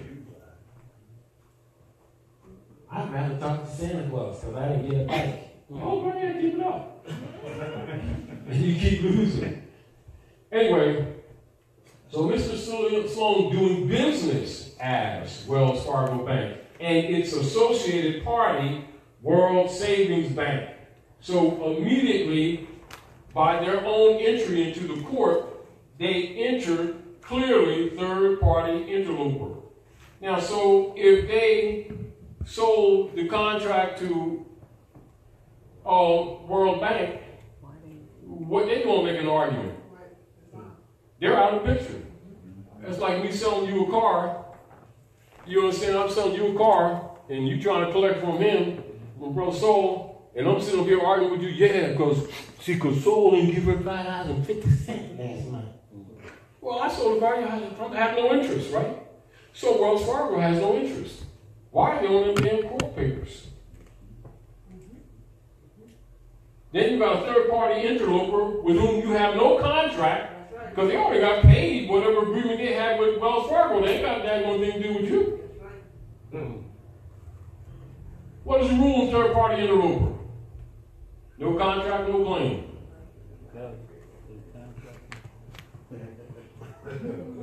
Isn't that the law? What happens to most people that never make that argument, do they? Well, see, last week I gave $5.50 and see because of it. You start arguing them out and all this. You're agreeing that their debt exists, and it doesn't. It's theirs, not yours. Islam. Does the same principle hold true for, say, people who may have had, I don't know, say, credit card? Exactly. Credit card debt, it's still against you. It's sold to It's still against your estate. Exactly. Third-party interloper, same thing. So See, when the third party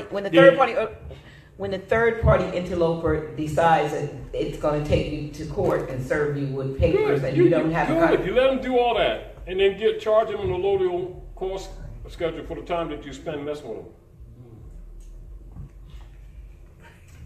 Let me explain something to you all so you all understand this. You know, you hear about companies all around the place talking about cleaning your credit up. Mm-hmm. You know how they do it? The principle that they're working on is exactly what I'm telling you right here. Third party interloper has no claim. They ain't got no damn business moving to court. But because corruption is allowed, they be paying people off. But in law, they already know it's a fraud. What happens, people keep failing to say it themselves. And then by them being considered state property, they're wards of the state, so the state speaks for them. Then if you hire a barrister, he's a bounty hunter, and you retire, you just pay the bounty hunter to deliver you. Yeah. And this is what keeps happening to people. Are we clear? Clear. Definitely clear. So this is what keeps happening. So let's read this out. So, Mr. Sloan doing business at Wells Fargo Bank and its associated party, World Savings Bank. That's their associated party, ain't your associate. That's a private deal they made. What they got to do with you? Of an instrument, a surety that they put against you, that's against your estate. That's what generated the finance as a fungible instrument on the stock market. Did they send you any checks? Everybody but. So if they generate finance off you as a surety, how's it that you owe them? You see it? You see the issue? All right, this is exactly what we talk about. Once you understand the principle, you can draft your own rates. You just need to comprehend fundamentals, that's all. So World Savings Bank, hereafter referred to as Mr. Sloan. So now, Mr. Sloan is Wells Fargo as well as World, Savings Bank. See, so now when you say Mr. Sloan, since he's operating for them, he's one driving bus. Right? All right, got that. And Alia, and that means all your club members. All right, Mr. Sloan and Alia are declared to not possess rightful trusteeship in any and all matters related to the organic land, nor to 11 Delancey Place and all accoutrements associated to it, being a part of the James Warren estate, pending revocation of signature by the rightful beneficiary, James Warren Bank. So now you just created an estoppel. So even if it's not done, you just let them know from the tribunal, I'm removing my signature. Now, of course, removing my signature, y'all got to produce the evidence that you moved this case with, don't you? Isn't it called evidence? Well, they've been moving foreclosures without evidence. And people ain't demanding the production of it. So now so of course now when they get it, you remove your signature, now they got all this derivative debt hanging out there, and that's theirs, not yours. But meanwhile, you're asking for all the residuals that have been generated all this time on the stock market, because it certainly was a surety. Now you go look up United States law, securitization is unlawful.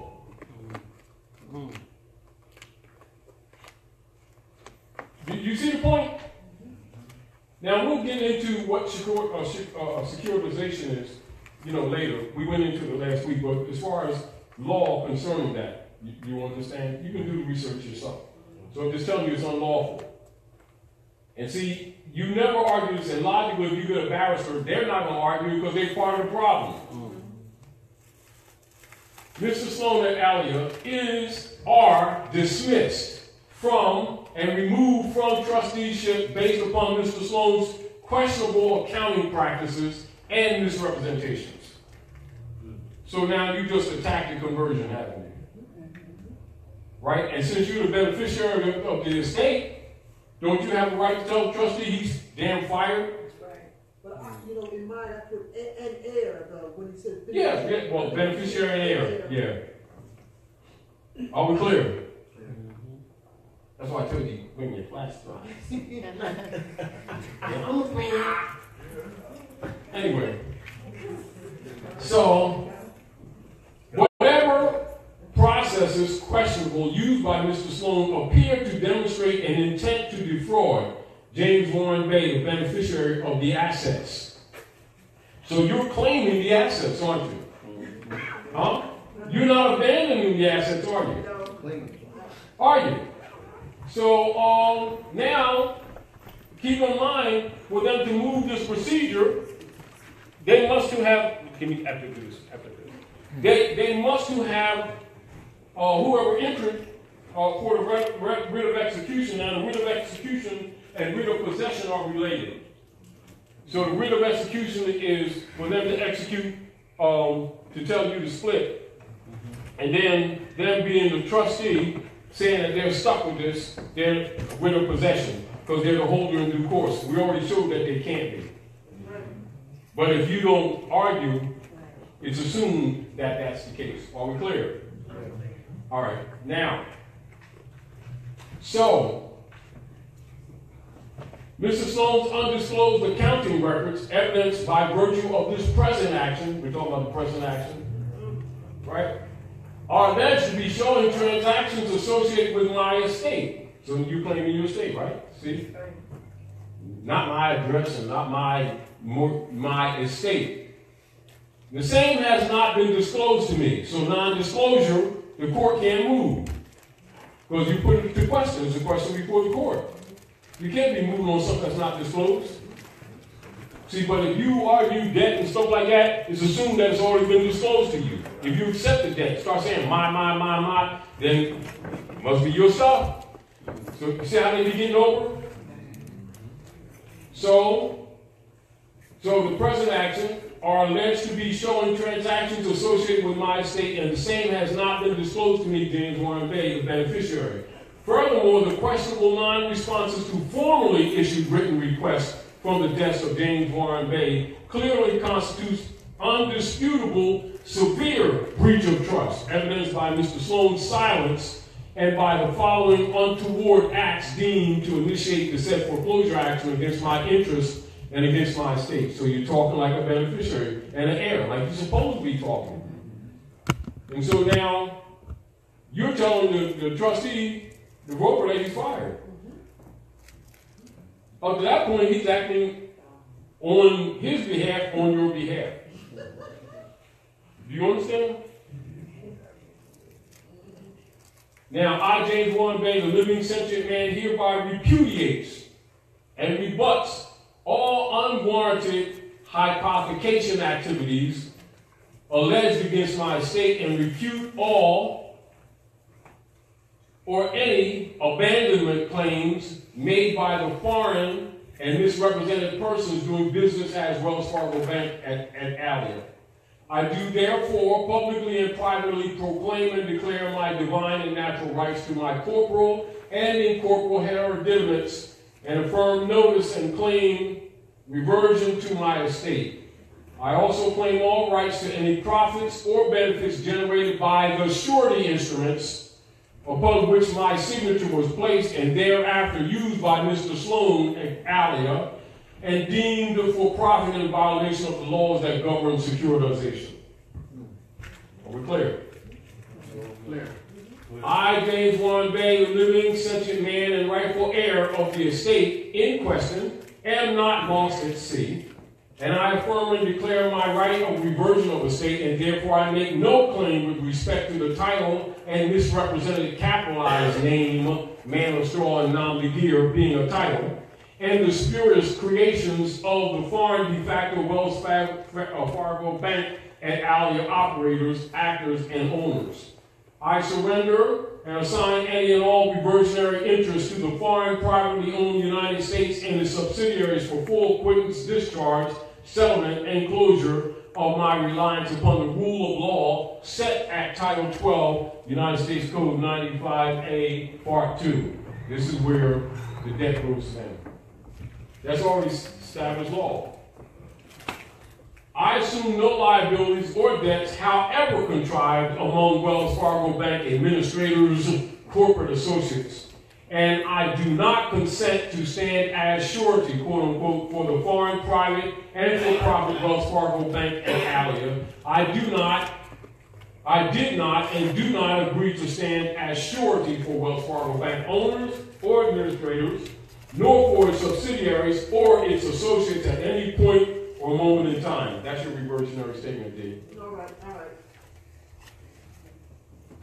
Word is slightly different because it's still just the United States is dealing with directly with Wells Fargo also, which is a subsidiary. Because remember, all corporate entities in the Western Hemisphere are members of the Roman Curia. All right, the present foreclosure action demonstrates that Mr. Sloan's accounting records were apparently accepted by another third party as being proper and valid by some man or woman or clerk having association to or with the court record. It appears that the said questionable evidence was apparently, by virtue of its implied accountability correctness, used as grounds for initiating the said foreclosure activities related to a failure to examine misrepresentation of the debt, quote unquote, owing as alleged by Mr. Sloan and associated with or tagged to James Warren Bey's private beneficiary right of estate.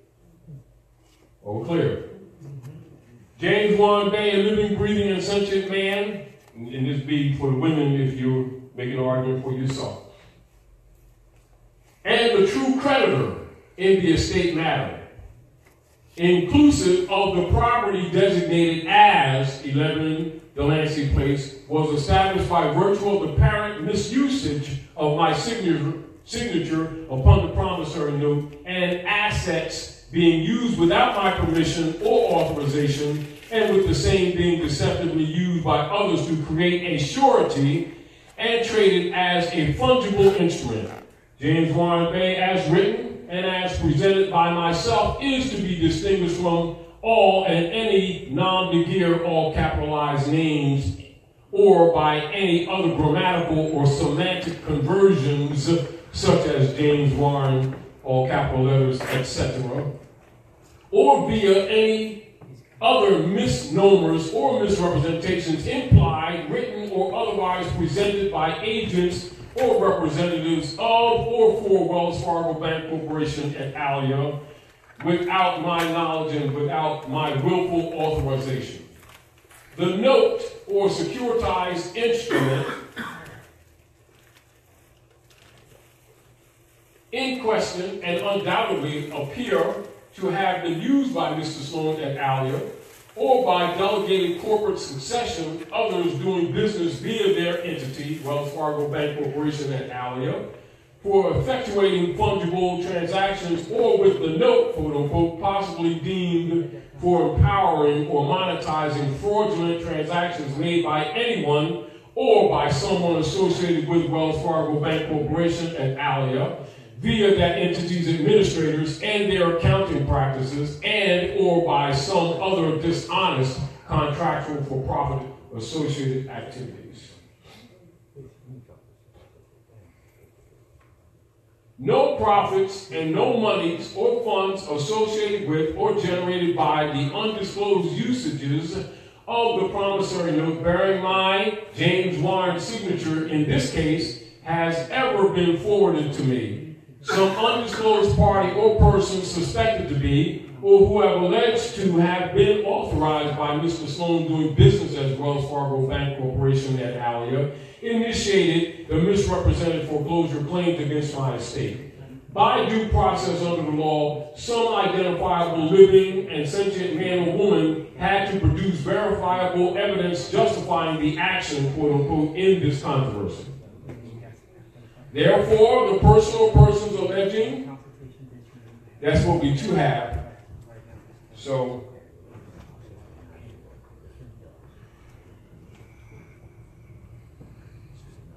alleging to have or to possess documented claims of power of attorney over myself, James Warren Bey, or over my estate are hereby challenged to produce the original accounting records and the never separated original mortgage and promissory note. See these principles? With this said foresaid established evidence, the claimant, accuser, trustee is commanded to produce the documented proof of power of attorney to support his or her claims of right to have initiated the said foreclosure action in controversy. For the record, I, James Warren Bey, maintain my right to question the alleged fiduciary of James Warren estate, and the same standards shall apply to any and all third-party accusers and claimants in the matter. I affirm my right as beneficiary to rebut the apparent misrepresentations in this present culpable claim and the apparent conversion actions associated with it. The appellant, James Warren Bey, the rightful steward and beneficiary, domiciling at 11 Delancey Place near Downtown, Pennsylvania, Commonwealth, rebuts the misrepresentations in this foreclosure matter and brings notice, quote unquote, of the same to the attention of the administrators of the appellate court. Primal to this notice, quote unquote, is the questionable accounting procedures and practices entertained by the owners, the agents, and the representatives of Wells Fargo Bank Incorporated and Alia, and of their associated contractors doing business on the land at North America in a corporate capacity. The corporate owners, agents, and representatives collectively referred to as Mr. Sloan acting for the Wells Fargo Bank Corporation entity and Alia have conjoined to themselves third-party interlopers, quote unquote, and debt collection agents. These third-party interlopers, agents, and or representatives, or other veiled or undisclosed claimants, owners, operators, and or administrators were and are equally principal and agent questioned to prove his, her, their claims against my estate. The appellant demands that the claimants, quote unquote, prove the alleged debt, quote unquote, owed to the alleged man or woman or the unnamed person, representatives claiming to be the original grantor of monies or funds in this matter, and to show clear proof that the same substance, consideration, monies or funds were at any point or time delivered into the hands and placed in the possession of the appellant James Warren Bey. Furthermore, the said accusers, alleged grantors bear the burden of proof and are charged to produce the accounting ledgers, records, original instruments that prove the alleged debt owing and associated to or with James Warren Bey and his assets or estates. The appellant, James Warren Bey, in chief, by right of due process, secured under constitutional law, and the beneficiary questions the activities associated with all and any allegations or claims made against me by any man or woman associated with or levied against the said assets and estates. In this appellant instance, the said assets includes 11 Delancey Place near Downtown, Pennsylvania, Commonwealth. The appellant, James Warren Bey, for the record, challenges the veracity of the claims and challenges the jurisdiction of the lien note alleged to be founded upon the so-called loan of monies or funds which the alleged grantor has said or implied to have been delivered into the possession of the appellant, James Warren Bey, at any point or time, and with the same verified to be attached to or related to a transfer of the said monies or funds from the alleged grantors or lenders and given to the appellant, James Warren Bey. This challenge is made non-pro-tonque on all accounts and in all matters concerning the said grant or loan, quote unquote, and to the alleged holders of the original instruments bearing my, James Warren Bey's, verifiable wet ink signature and concurrent to July 2nd of the year 2007.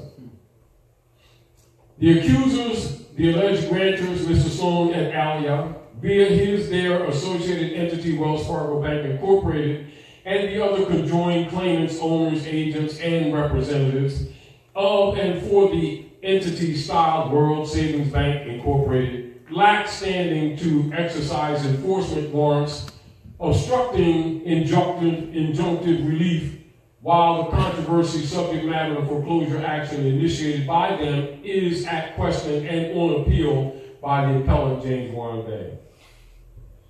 The original and actual deed and note alleged to have been placed into evidence before the courts related to and associated with 11 Delancey Place near downtown Pennsylvania Commonwealth at North America and recorded at, and of course the numbers going to there, whatever the case, etc. Of the year 2007 are common to this action. Allegations and or assumptions to this effect are challenged for the record, since these associated facts or assumptions are of primal evidence for proof and veracity, establishing and verifying the facts or the falsehoods associated with or to this allegation and foreclosure action, quote unquote.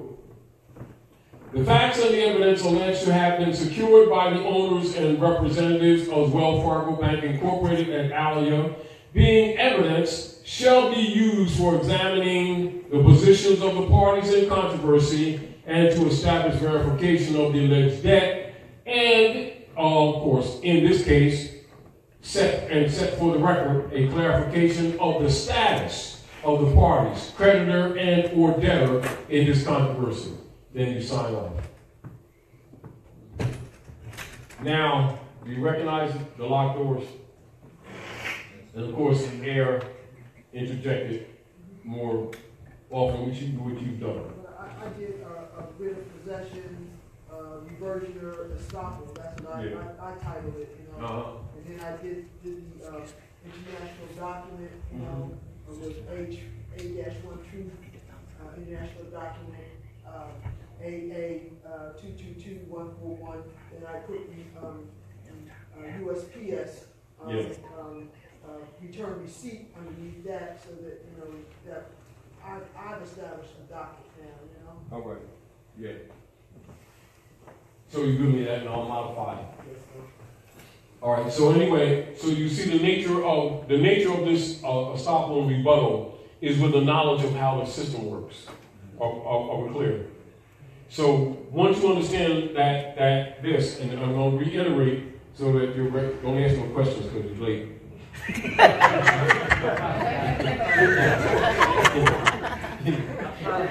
Brother, what does that mean?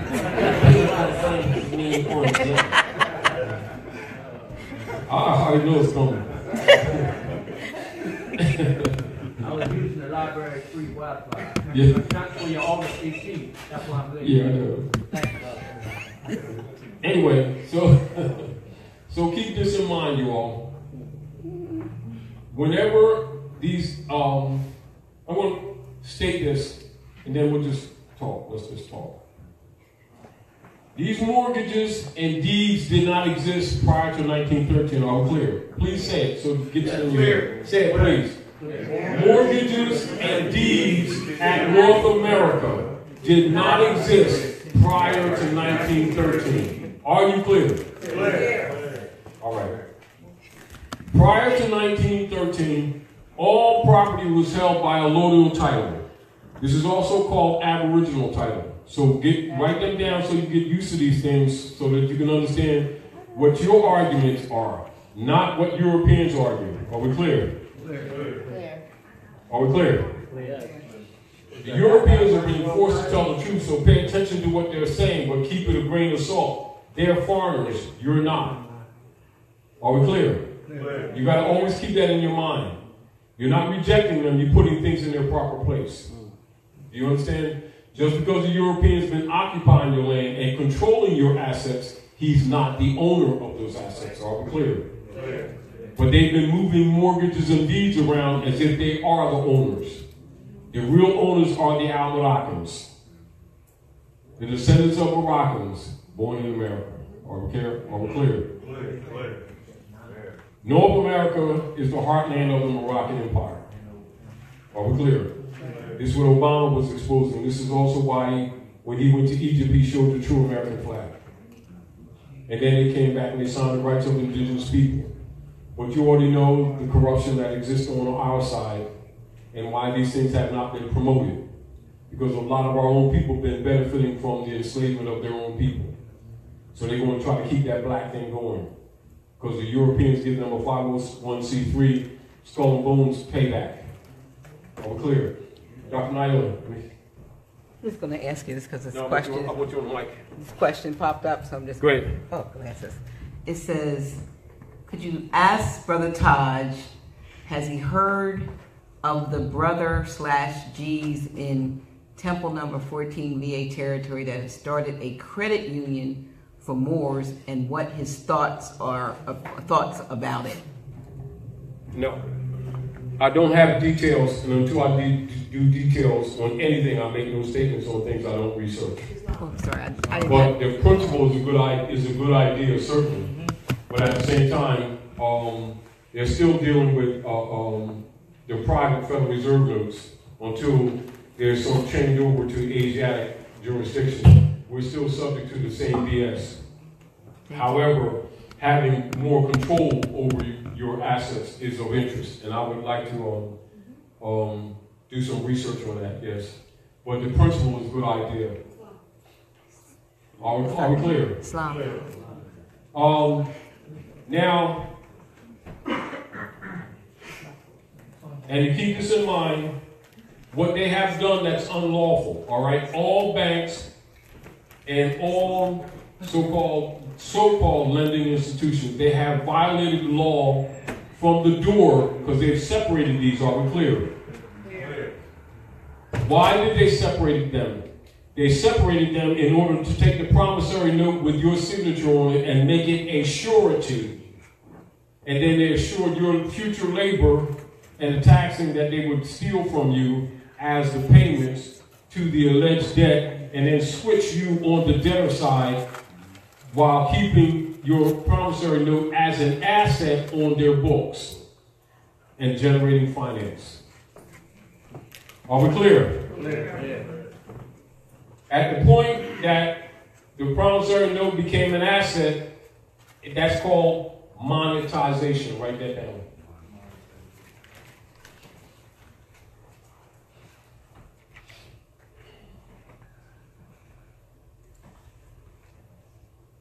And understand at that point, it's total fraud. Are we clear? Clear. So we're not talking amounts, we're talking principle, aren't we? Monetization. Shortization, securitization, and making a surety out of the promissory note, making it a fungible instrument, putting on the stock market, is called monetization. That's unlawful. But in doing so, now I'll make this very, very, very clear to you. In doing that, the promissory note that your signature was on became the funding source. They gave you nothing. They simply took a trusteeship or forfeitureship on your estate and future labors and deal with administrating and setting off or discharging the debt on your behalf as a trustee. This is why they want your signature, and this is why they want you to keep communicating with them. Are we clear? Now, on another point for your interest. One of the reasons why we always tell Moors to set up a trust. The reason why we tell you that. Now, when Noble set up the old Canaanite temple, it in its nature is a trust. Do you understand? And he told the Moors to help them in the great missionary work enforcing the Constitution. That is no different than what has been going on with the claims he made to the Queen of England, etc. And of course, with Christ, the United States Corporation Company, that most people who don't understand think is a country, which makes them incompetent. Are we clear? Now, when we're talking about the great sellout, this is where people who are charged to help enforce the Constitution in harmony with the instructions of the prophet started telling people to draw they didn't teach civics and that their organization is only religious. That's a sellout. And so now what you have Moorish Americans suffering the black codes and the Europeans are stealing their properties when being nationals, they actually are making a claim on the estate and don't even know what the version of estate is because people who claim to be chiefs and grand chiefs of the Moorish Science Temple of America have sold the prophet out and thus sold you out. Wow.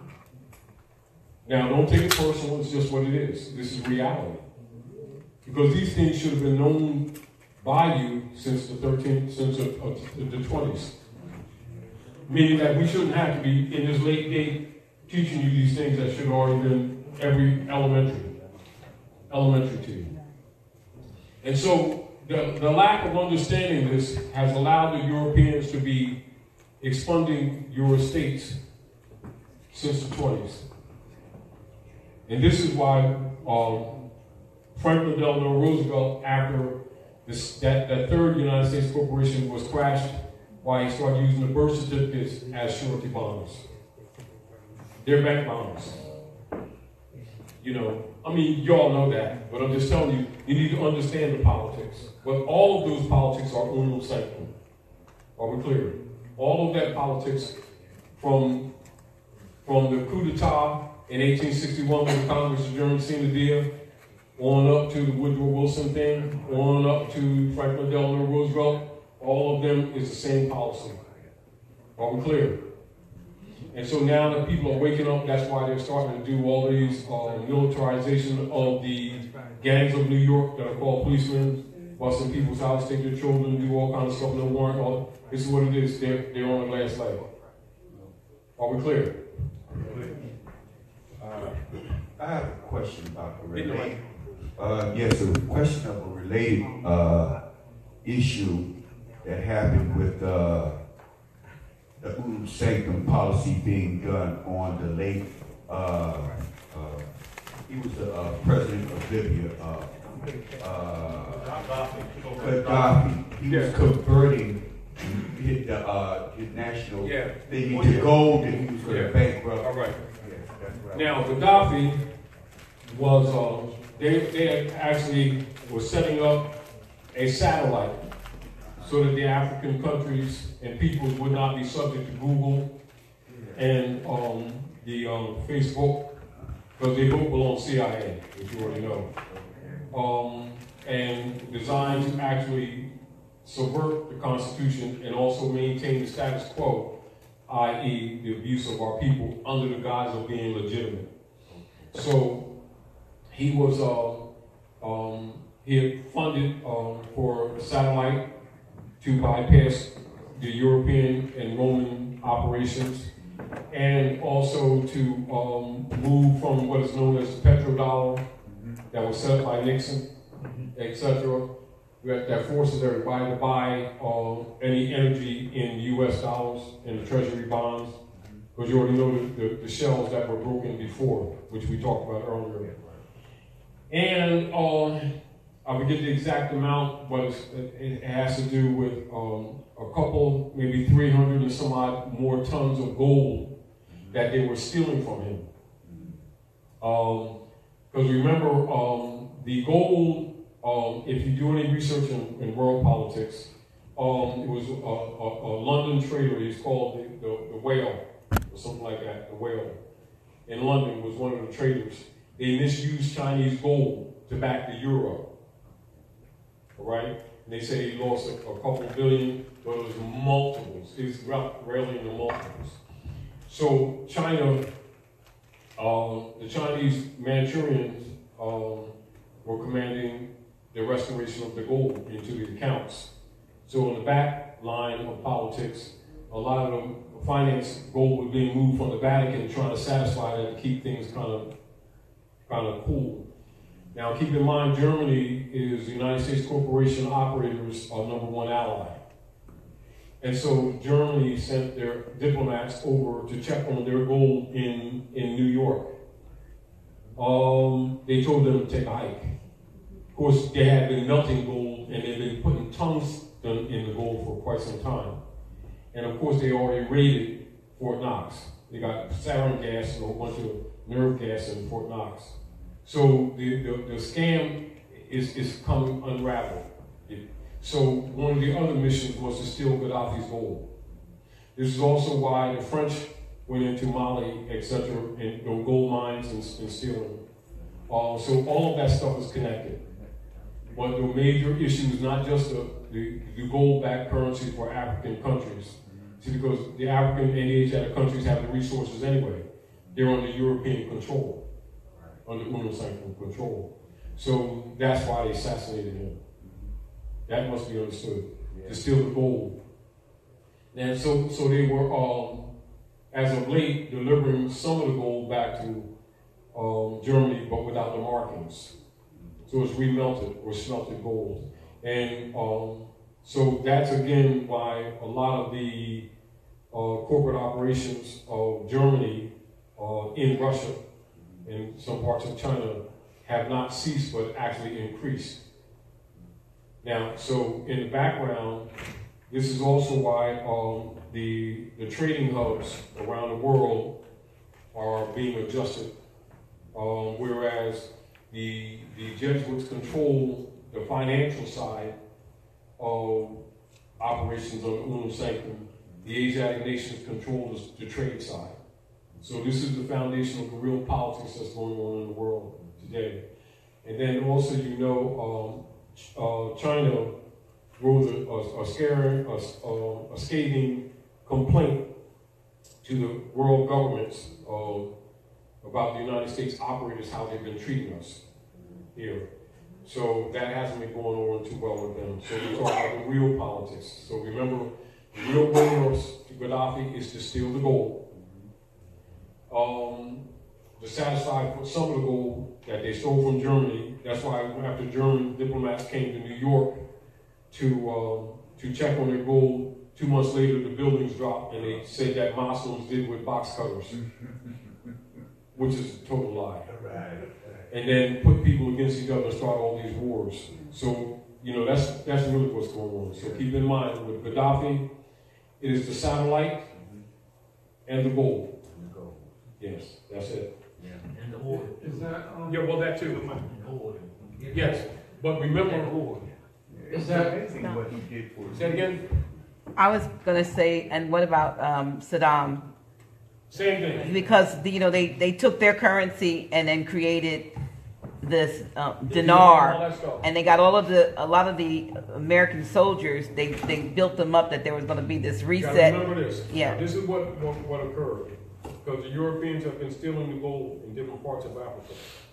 That was a setup. That was a setup and a promise.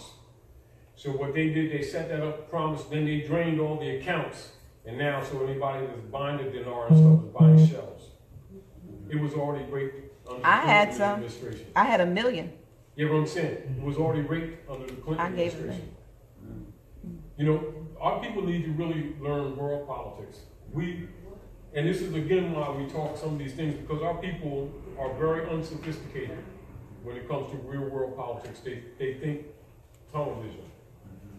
You know, and so this is why it's important for them to understand that the entire contemporary world of politics is based in unum sanctum, not racism and prejudice. When somebody starts talking racism and prejudice to you, that's a COINTELPRO operative. A social engineer recognizes it, politician recognizes it. Common people who can't read or don't know history think these people are doing them a favor.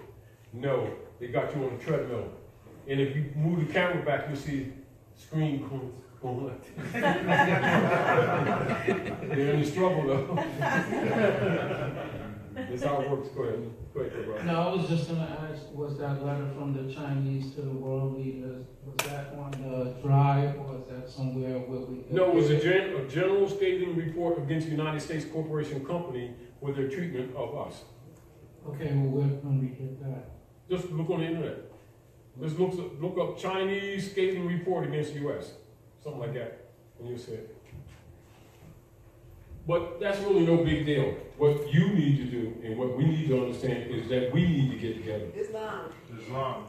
We need to stop looking for other people to do programs for us. Islam. Are we clear? We need to understand what's going on and start using our intelligence and come together in law on the proper platform.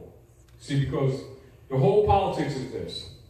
Unum sanctum policy is the conquest of the Moorish nation. Period. When you say the Moorish nation, you're talking about all Asiatic African peoples. Are we clear? When you talk about Moorish Americans, you're talking about specifically the Moors of the Western Hemisphere that are under direct occupation by European operations. Are we clear? Are we clear? Clear. And all of their policies are made based on the Unum Sanctum doctrine. All right? So if you're talking the Christian Black Codes of 1724, it's Unum Sanctum. If you're talking the Sister QV Act of 1666, Unum Sanctum. If you're talking about the principles behind the Dred Scott issue, Unum Sanctum. You're talking about the assassination of Martin Luther King or Malcolm X, Unum Sanctum. You're talking about the rejection of Ralph Bunche before the United Nations, Unum Sanctum. If you're talking about the Buck Act, Unum Sanctum. You're talking about the Negro Act, Unum Sanctum. You're talking about the Federal Reserve Establishment, Unum Sanctum. You're talking about the IRS, which is really Inquisition Revenue Services, Unum Sanctum. If you don't know that and if you don't get it, understand that you're behind the curve. You know, and so if we're going to solve things, we're going to have to grow up, get rid of our emotionalism, uncomfortably dump our beliefs and start dealing with facts, and get in harmony with the real world and be prepared to rise to higher planes of life. And a lot of these issues we talk about now are really just preliminary, really, truthfully, because as soon as you get these things down, you're going to be accelerated right quickly. If it's not by myself or somebody like me, it will be others who will be bringing higher degrees to you. But the really all I am actually is an agitator. I'm a cleanup observer.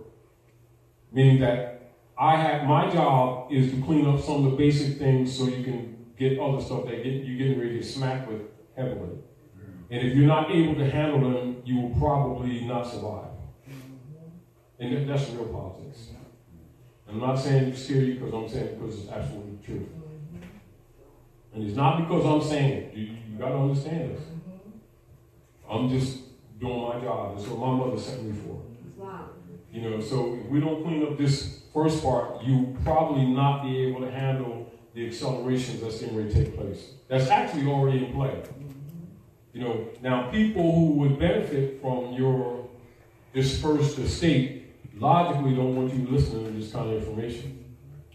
Because one of the first things this information does, it will destroy any information, any institution that's not founded in love, truth, peace, freedom, and justice will collapse. And not because I say so, because divine law says so. And you don't have to believe what I say. Observe what I told you and look around you. But it's accelerating, so I don't have to prove anything to you. I say this, accept nothing I say, observe what I told you, and see if it doesn't take place just like I told you. Because it absolutely will. But then, other things that you don't know at this time, but that are and is, will simply be like somebody pulling the galls off your eyes.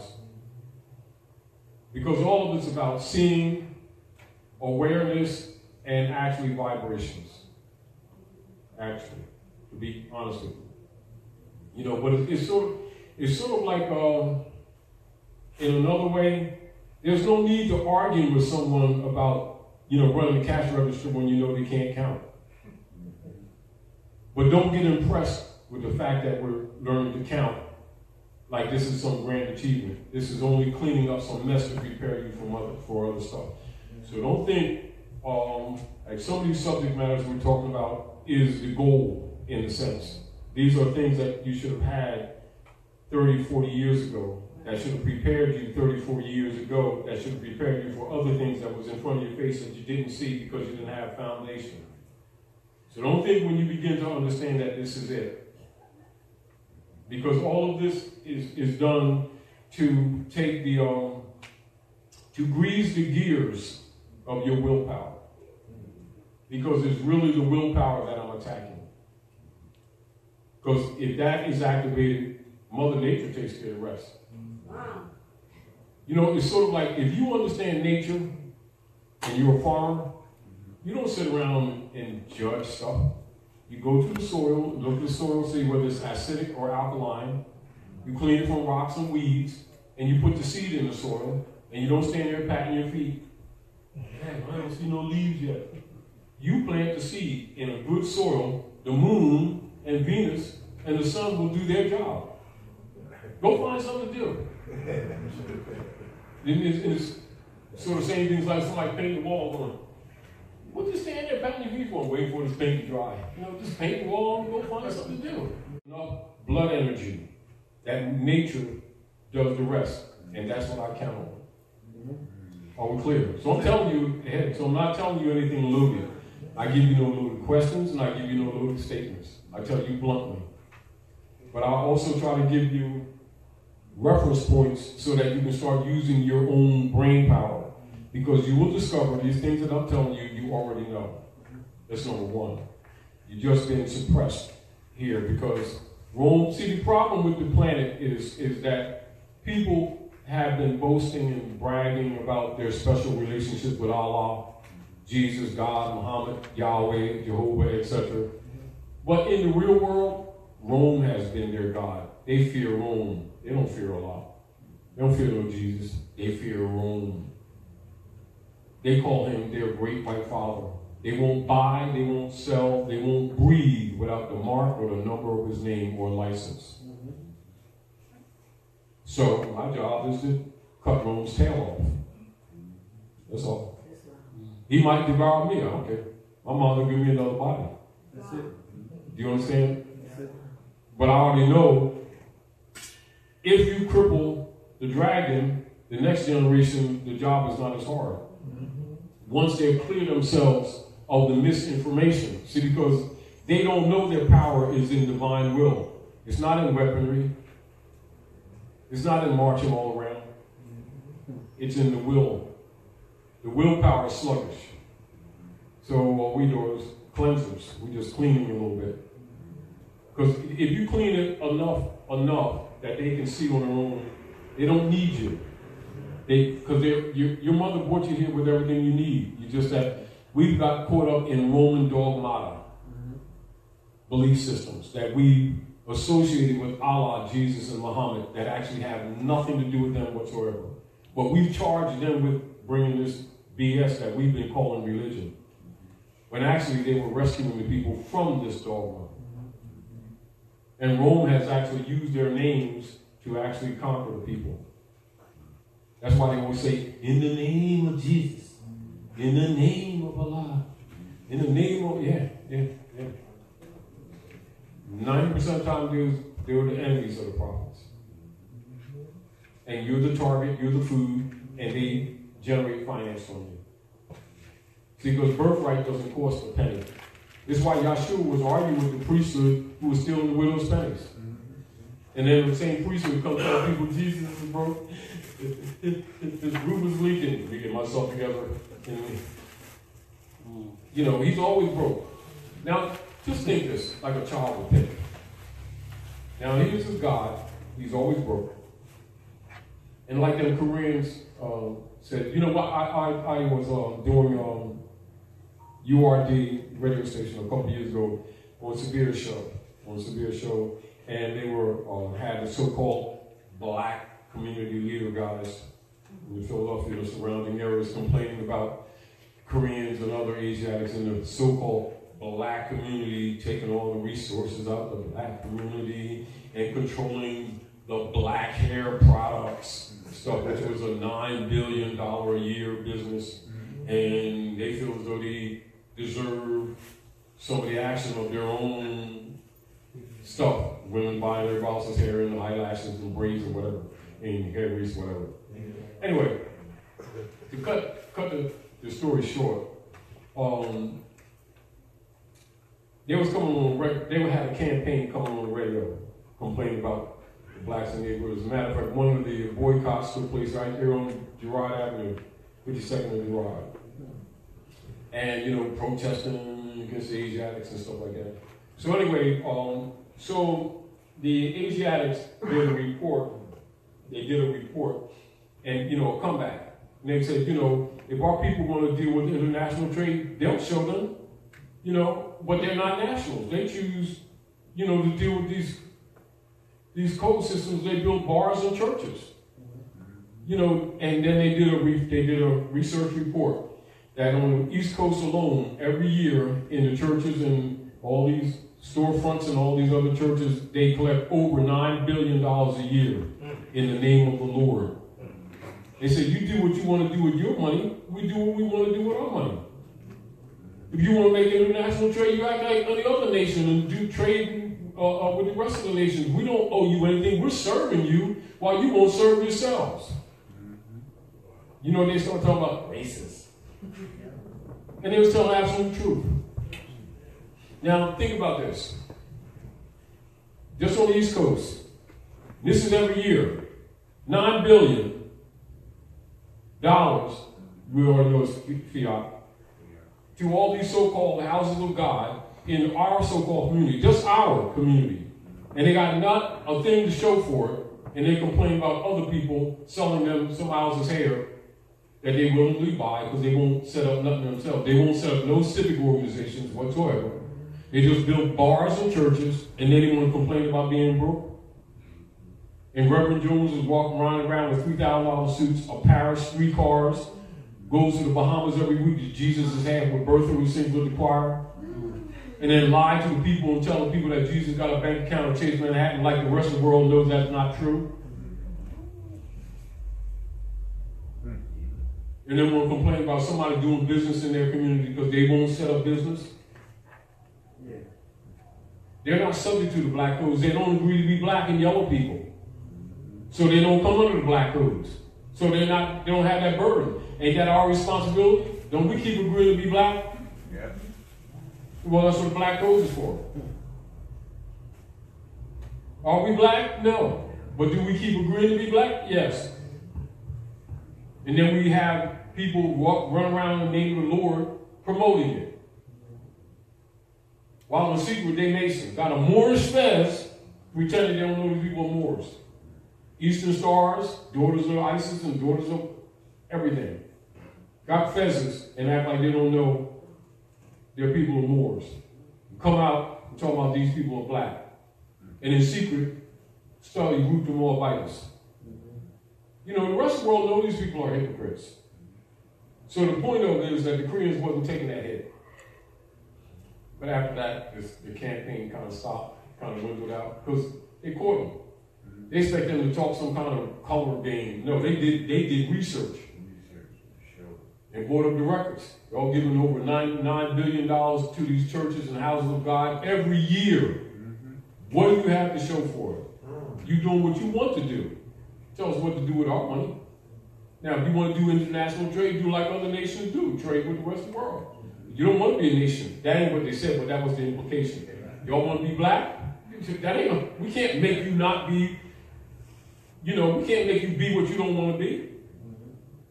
Or you build the churches and bars. They cross streets from each other all the time. No, it's throughout our communities. We were next door.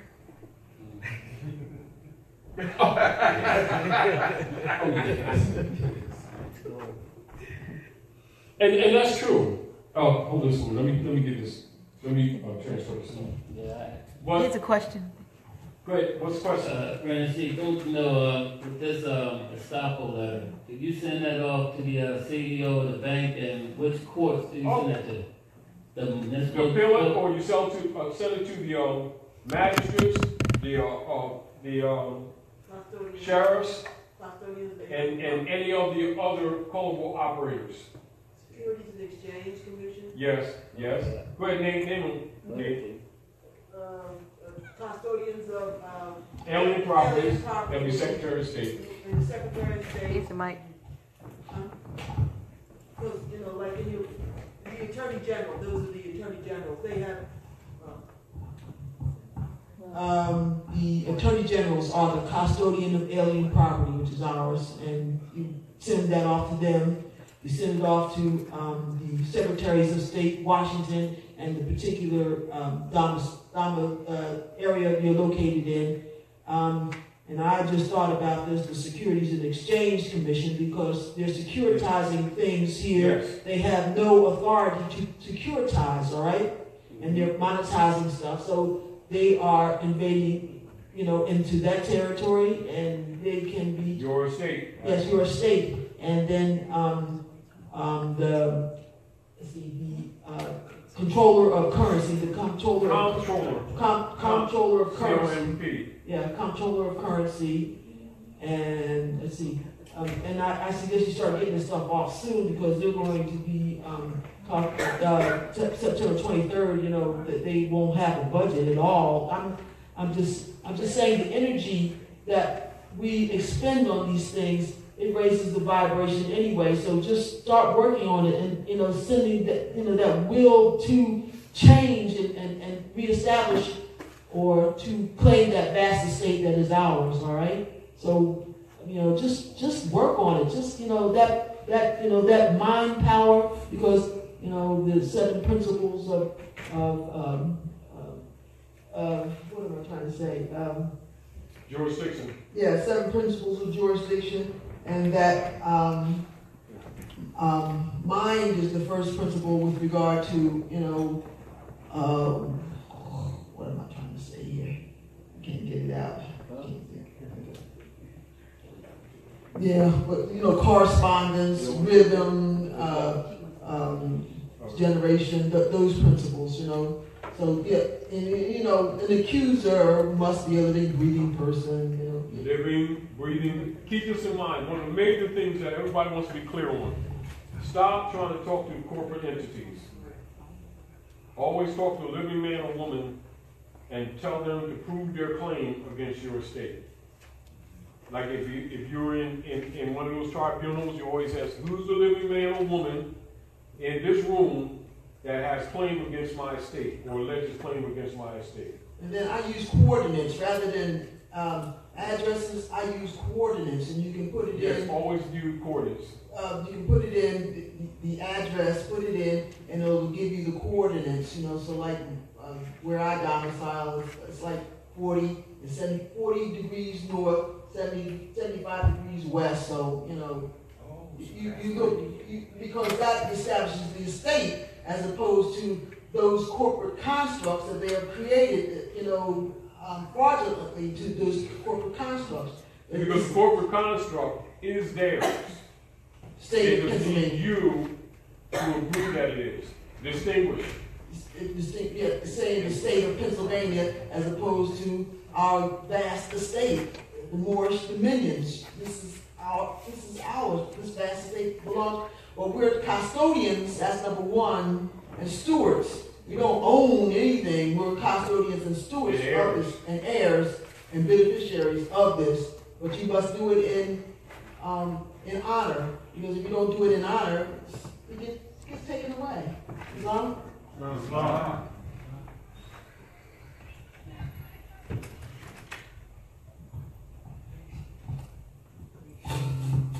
We see another question.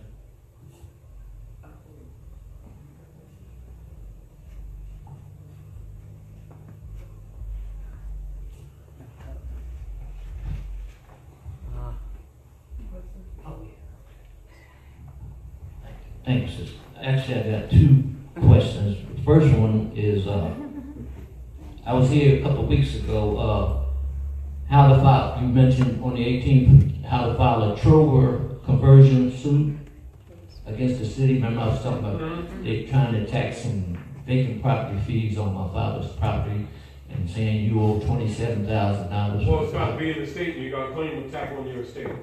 Okay, now that's under the Trover conversion you were talking about, right? Well, that would be your suit. That would be the name of the suit. Trover conversion, right. And who would I file that with, please? Superior Court or Same people. That you do a reversion of the state, claim of a state, and you do a Trover suit against whoever's making a claim, a living man or woman. Okay, well, that would be the mayor of the city and the city. What's his name? What's her name? Michael. That's an office. Walensky. Well, that's what you're talking about. Okay. Okay. Yeah, that's number one. Okay. Second question would be on I did a none per ton on the bus accident I had in D.C. Remember where they hadn't gave me discovery, but they asked for my discovery, and I did a none per ton, meaning I want mine before theirs so I can file proper briefs and all. They accepted my 9 per ton. They file stamped it for the August 11th, but they put a little X across it and sent it back to me and said, well, we need your signature again right here. I signed like down the bottom, and other words, they needed my signature where I had typed that, my name in typewritten. So I signed it again. I sent it back to them. They sent that back. They sent that on the August the 2nd. I sent it back to them, certified, a week later, cut through the chase, August 11th. They sent it back to me after asking me to send it back to me to sign. When I signed it and sent it back to them, they sent it back again. The clerk of court said, I cannot accept this because there was a mandate. But a mandate by who? They never said by Judge Taj, or just use an example, Judge Walter, or who. They just said it was a mandate. I can't accept this now from you. But after previously accepting it, file stamping it, and then sending it back, oh, you forgot to sign here. You're supposed to sign here. Put a little X where I'm supposed to sign my name. I sign my name, send it back to them. Then I get a letter, oh, we can't accept it from the file clerk. I can't accept this now. But you accepted it, stamped it, and told me to sign my name. And then when I signed my name, send it back. Now you're saying I can't accept this. But I got nothing, as it said, the only thing it says is a mandate was issued. But what mandate? I don't have a mandate from Judge so-and-so or nobody. So it's some fraud and trickery, which I know. I already know that. But what would be my recourse, brother man? What occurs when the clerk does not file records? Get the mic. That's called interfering with evidence, isn't it? Yeah. Right. Tamper with evidence. Mike. Tamper with evidence. Yeah. Yeah. Two ways.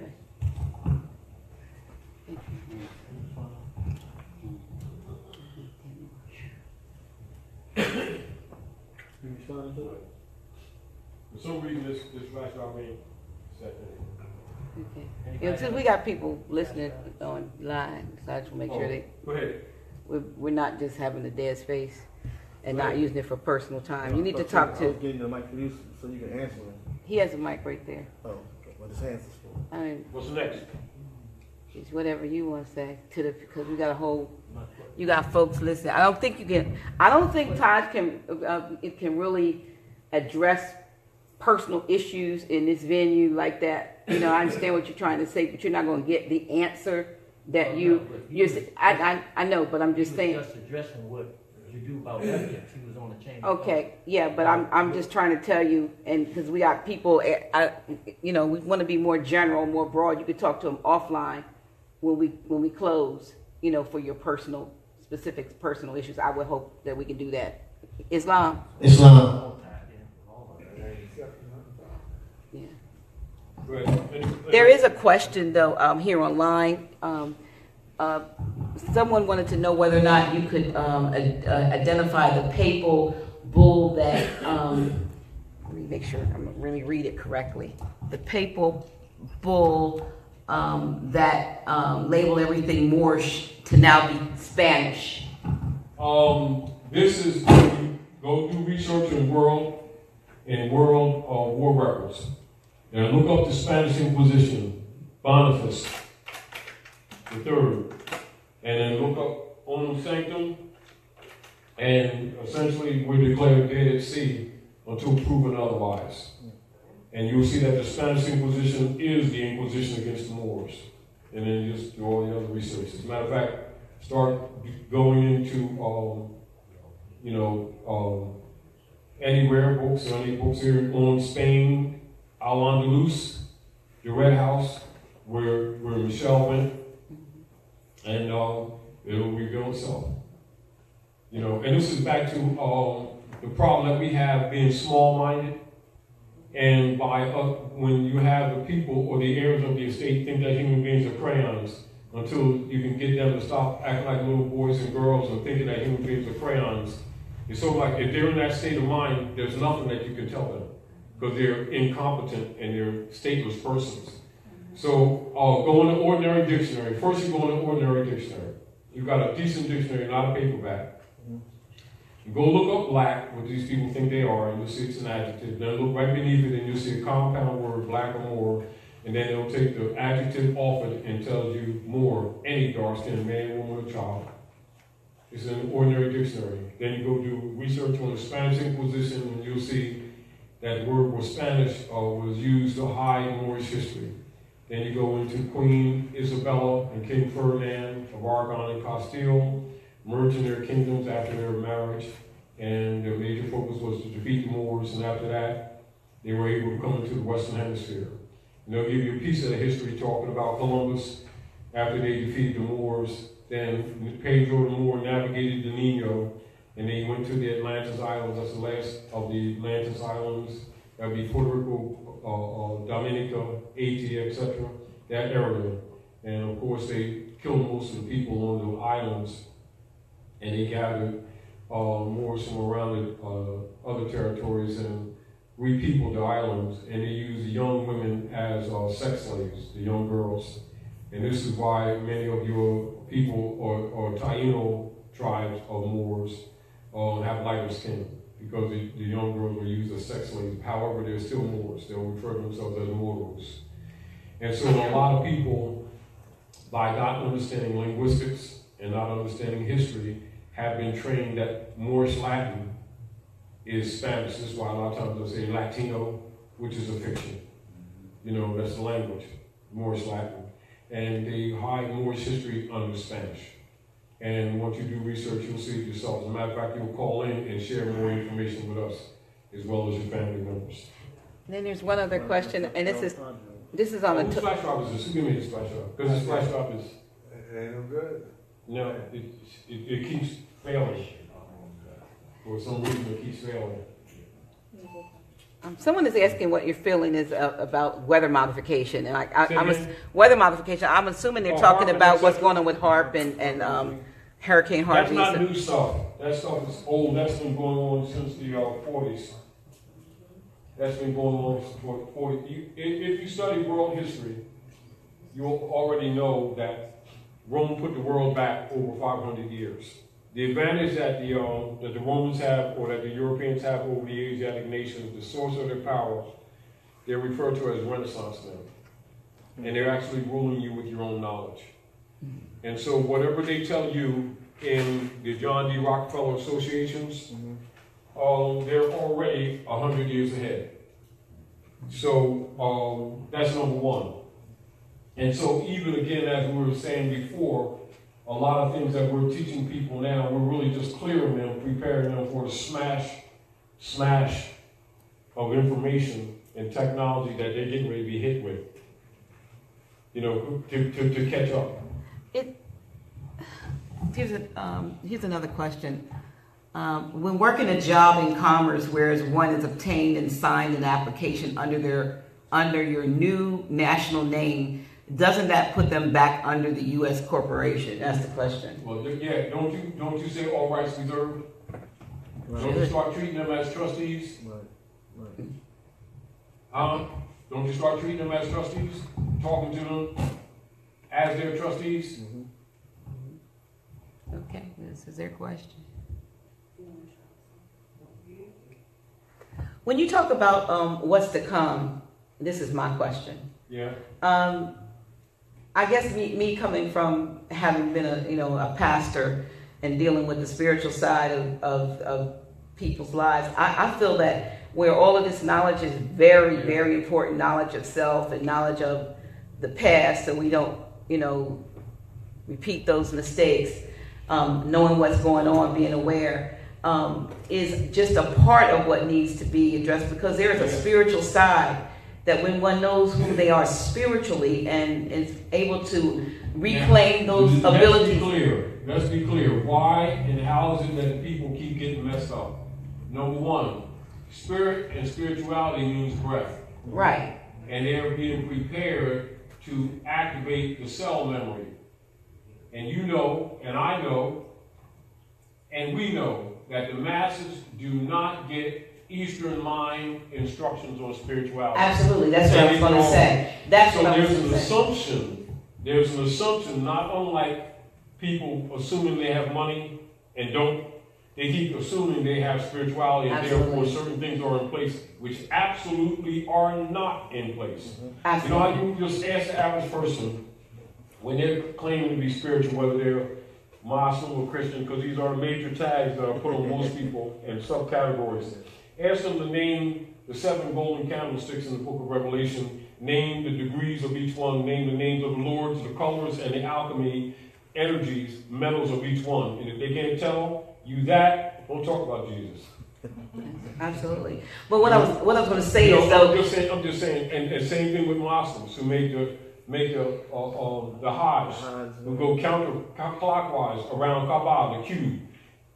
The same questions. Name the candles, because they're symbolic.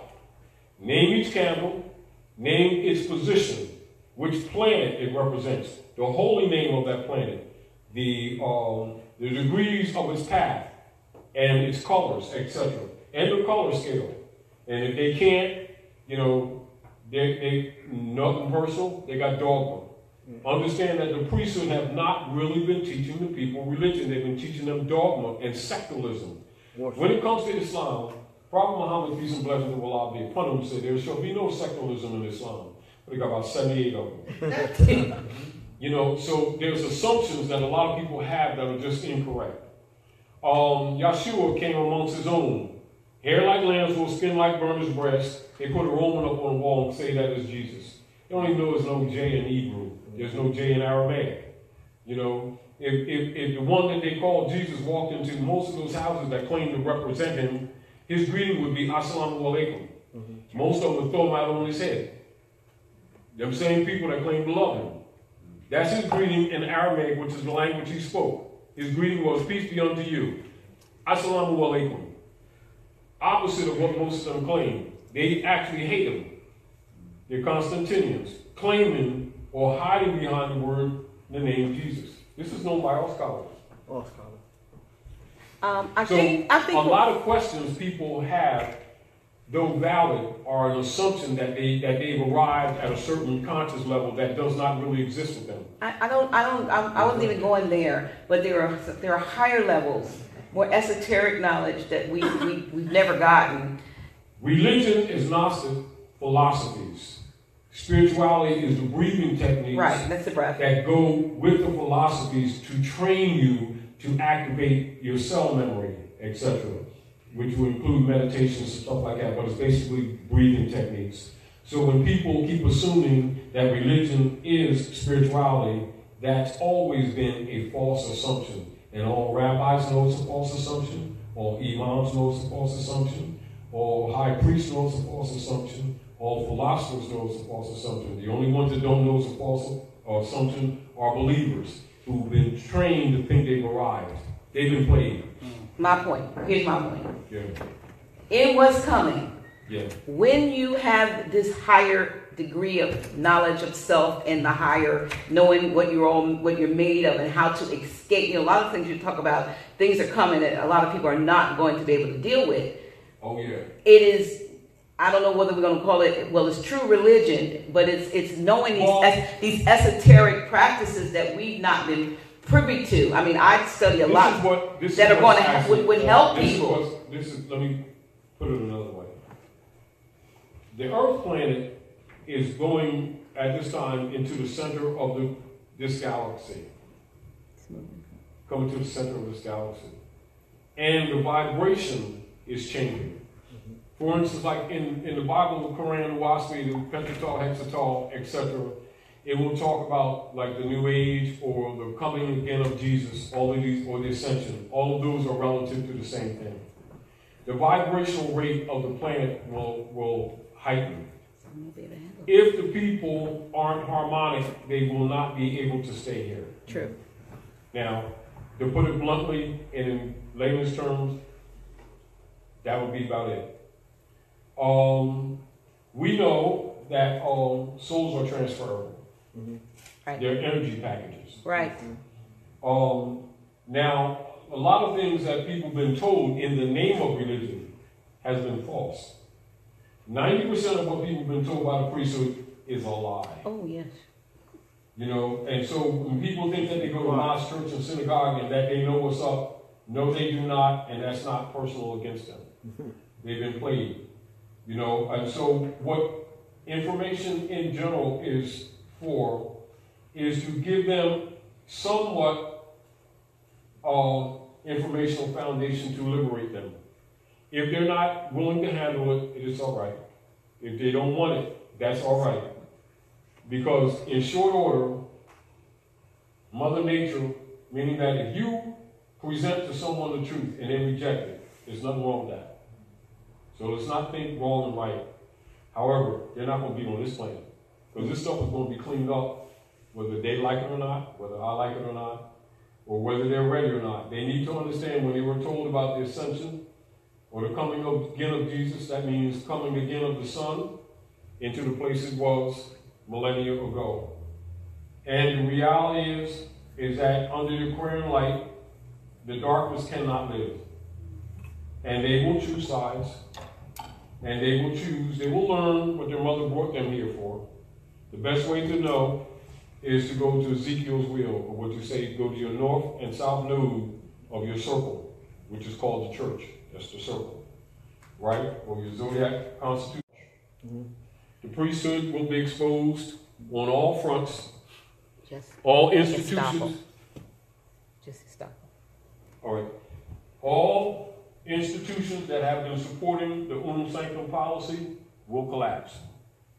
The instruments that they put before the world, buying and selling with that mark, will be dead paper. Not unlike what you see in The Wizard of Oz when you see that house fall on the Wicked Witch and her stockings curl up. Same thing. So all the instruments that they created for their fraud, they can do it all they want to. It's not going to matter. And those who have supported Rome will find themselves ostracized. They feel comfortable now because they know that Rome has demonstrated the power. What Rome has been doing in these last centuries is proving everybody's idol gods as worthless. Proving, it's like what that European said to one of these Asiatics that was, the brother was showing me a private video, I think it was about a year ago when I was in New York, where the Asiatics was talking to the European, calling them racist and stuff like that, and God don't like us. You know, there was kind of conversation. And the European said, the only proof that you got that you can really back up is, number one, whatever God you like, he don't like black people because you keep losing, and he helps everybody kick your asses, and you keep paying for it. That's the proof that you have. And the European walked away. Always trying to prove that your God is all-powerful. The only proof you got is that he keeps letting you get your ass kicked. And clearly he doesn't like you. And guys are calling racist and whatever. But the deal is something to think about, isn't it? It is. Here's a question that's come across. Someone is asking if you could talk about the Treaty of Verona 1213 and the Jesuits of Rome. I know you've the Treaty of Verona? Did you give me a talk to that, or do you have to talk to that? Oh. All right. Rather than talk, let's go to it so that we can see it and understand that all scholars have this, and of course it's congressional record, so it's really no big deal. But when people act like scholars or people in these different houses, churches and mosques and synagogues pretend that they don't know this stuff, you know, politicians and council people, you know, people only believe as children or people who don't read keep buying. Because remember, people who go by what they're told or beliefs don't deal with facts. So these are facts. House of Representatives, right? Right? So it's congressional record, right? All right, notice the date. Consider that date and consider the establishment of the IRS and the Federal Reserve. So let's look at Article 3 and let's everybody read the clergy's secret oath that ain't so secret.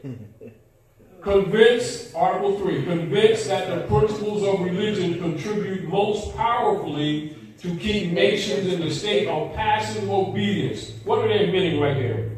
That what the people think they get in the name of religion is to keep them passive. It's a drug. They're being used. Which they owe to their princes. Did I say to the Lord? The princes.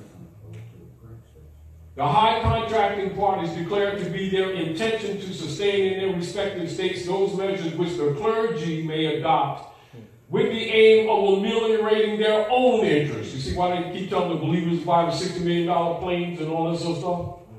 With no conscience? They're ameliorating their own interests. intimately connected with the preservation of the authority of the princes and the contracting powers join in offering their thanks to the Pope. Does that say J-E-S-U-S? Thanks to the Pope. For what he has already done for them, and solicit his constant cooperation in their views of submitting the nations. So they talk about they delivering these people to Jesus and to God. They're delivering them to the popes of Rome. And everybody knows that, but the dumb believers that keep paying for their own enslavement. And they're going to tell you about that Bible or about the Koran. They're full of doo-doo. And people don't have the guts to tell them to their face they're hypocrites that they are. That's why a lot of people who come in our communities don't feel sorry for us taking advantage of taking the economics out, because we're full of doo-doo. Because the same clergy is really working for the popes of Rome, screwing you, and you sitting around blaming Jesus for it. With blessings that you don't damn get. It's always one of these days in his time, but you never get it. Everybody else doing good but you, even in your own damn community. And we sit around and talk to your children about salvation, all they see is death, jail, and drugs, and broken families.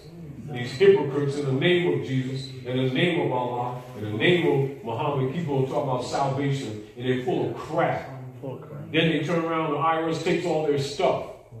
And then after these women raise their children struggling, they take them to wars, murder other people in other countries, and kill them off. But they say, they're full of doo-doo. Well, there's your clergy's oath. Now let them argue with that. Facts. Those are facts. And the whole world knows it. Why do you think nobody trusts or believes in so-called black people? Because they're looked at as scathing hypocrites that are dangerous, not only to themselves, but the rest of the civilized world. They refuse to honor their mothers and fathers. Some are under the black codes, but they themselves keep on funding it. In the name of Jesus, they're full of crap. How about that, y'all? Thank you. Yeah, go ahead. Loud enough since you don't have mic. Here's Mike. Oh, you got a mic.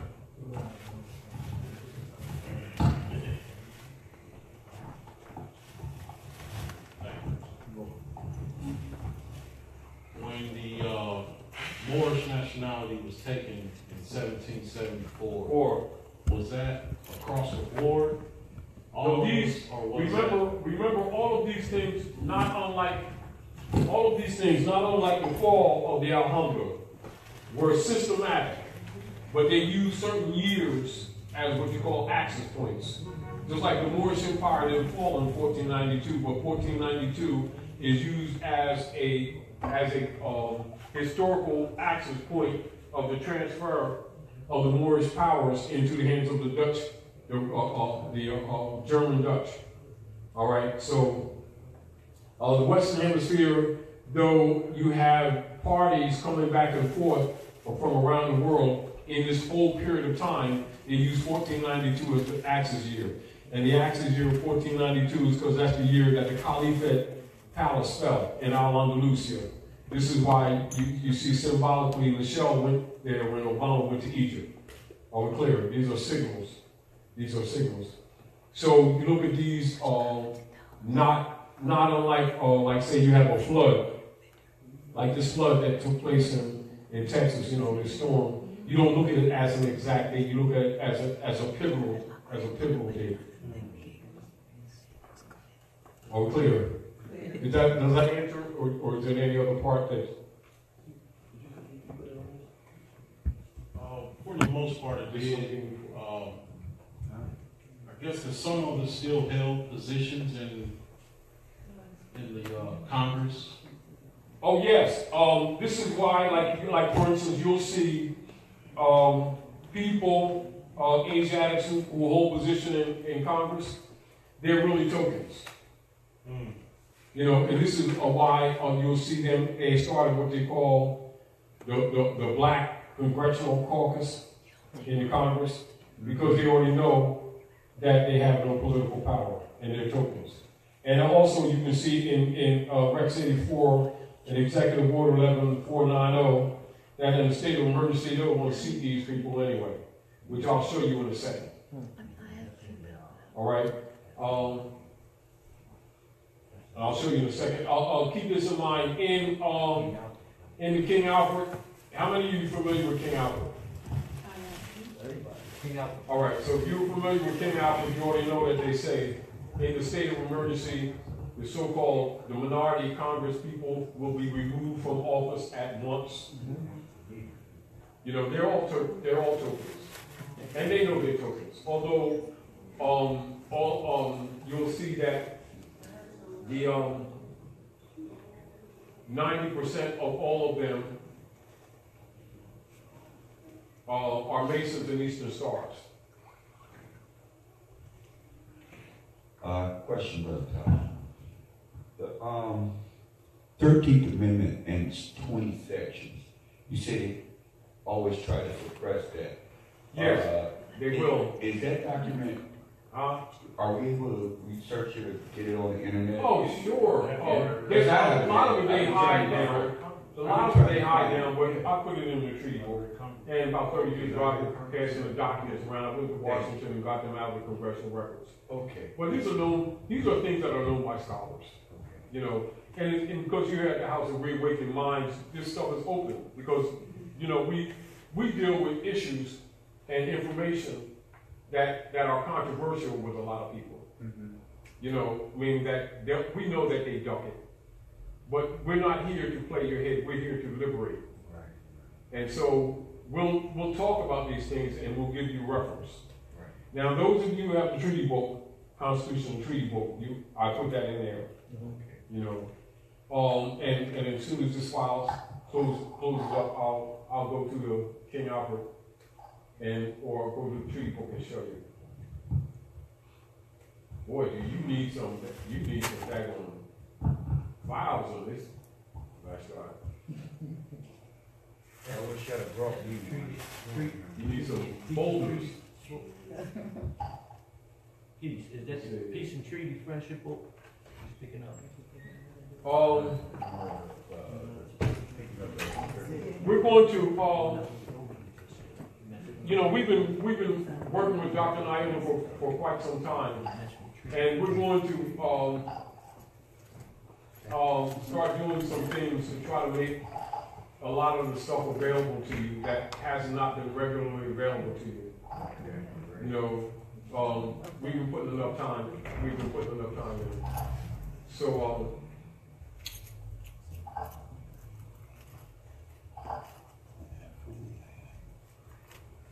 So, as far as the treaty book, other information like this that we might share, because actually, you know, a lot of this stuff are decades of research and work, and that's generally not available to people in general education.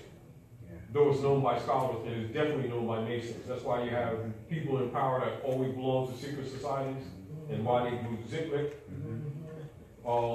They know this stuff too, but they will never speak this stuff publicly. Never. Under threat of death. And even when they're giving it in allegorical stories and signs and symbols.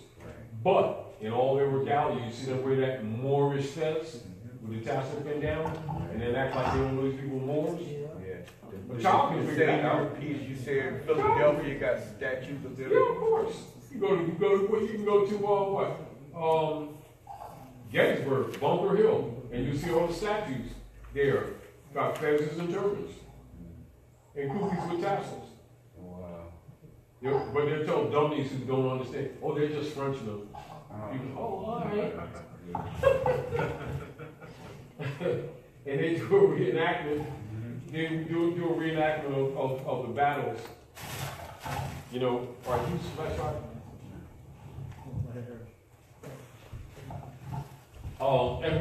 Usually every year, I forget Gettysburg, Pennsylvania. You know, and even when you're talking about you know, George Washington. You know, let me go to the decimal. I'll show you. Of course, you already know. Let's see.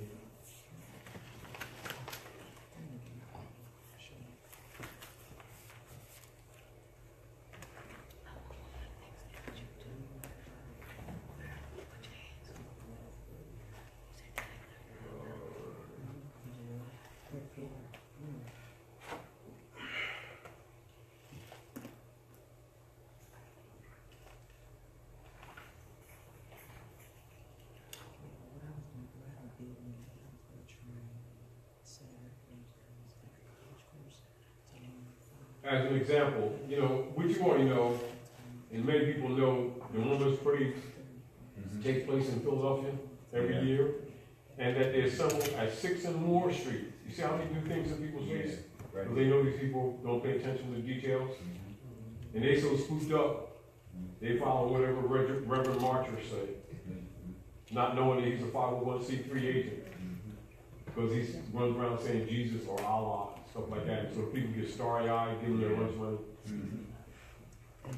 And if you try to liberate them with the real history, they look at you like you're a sinner and all that kind of simple stuff. And you actually throwing them a life raft. Because, you know, as I've been studying you from YouTube for the last, since February, everything you spoken of, I've done a little of my own research and got copies off the internet, not from any Moors directory, from like the National Archives and other places that I can have a reference that's not exactly from the Moors Nation, but is a part of the. You're going to tell you the truth.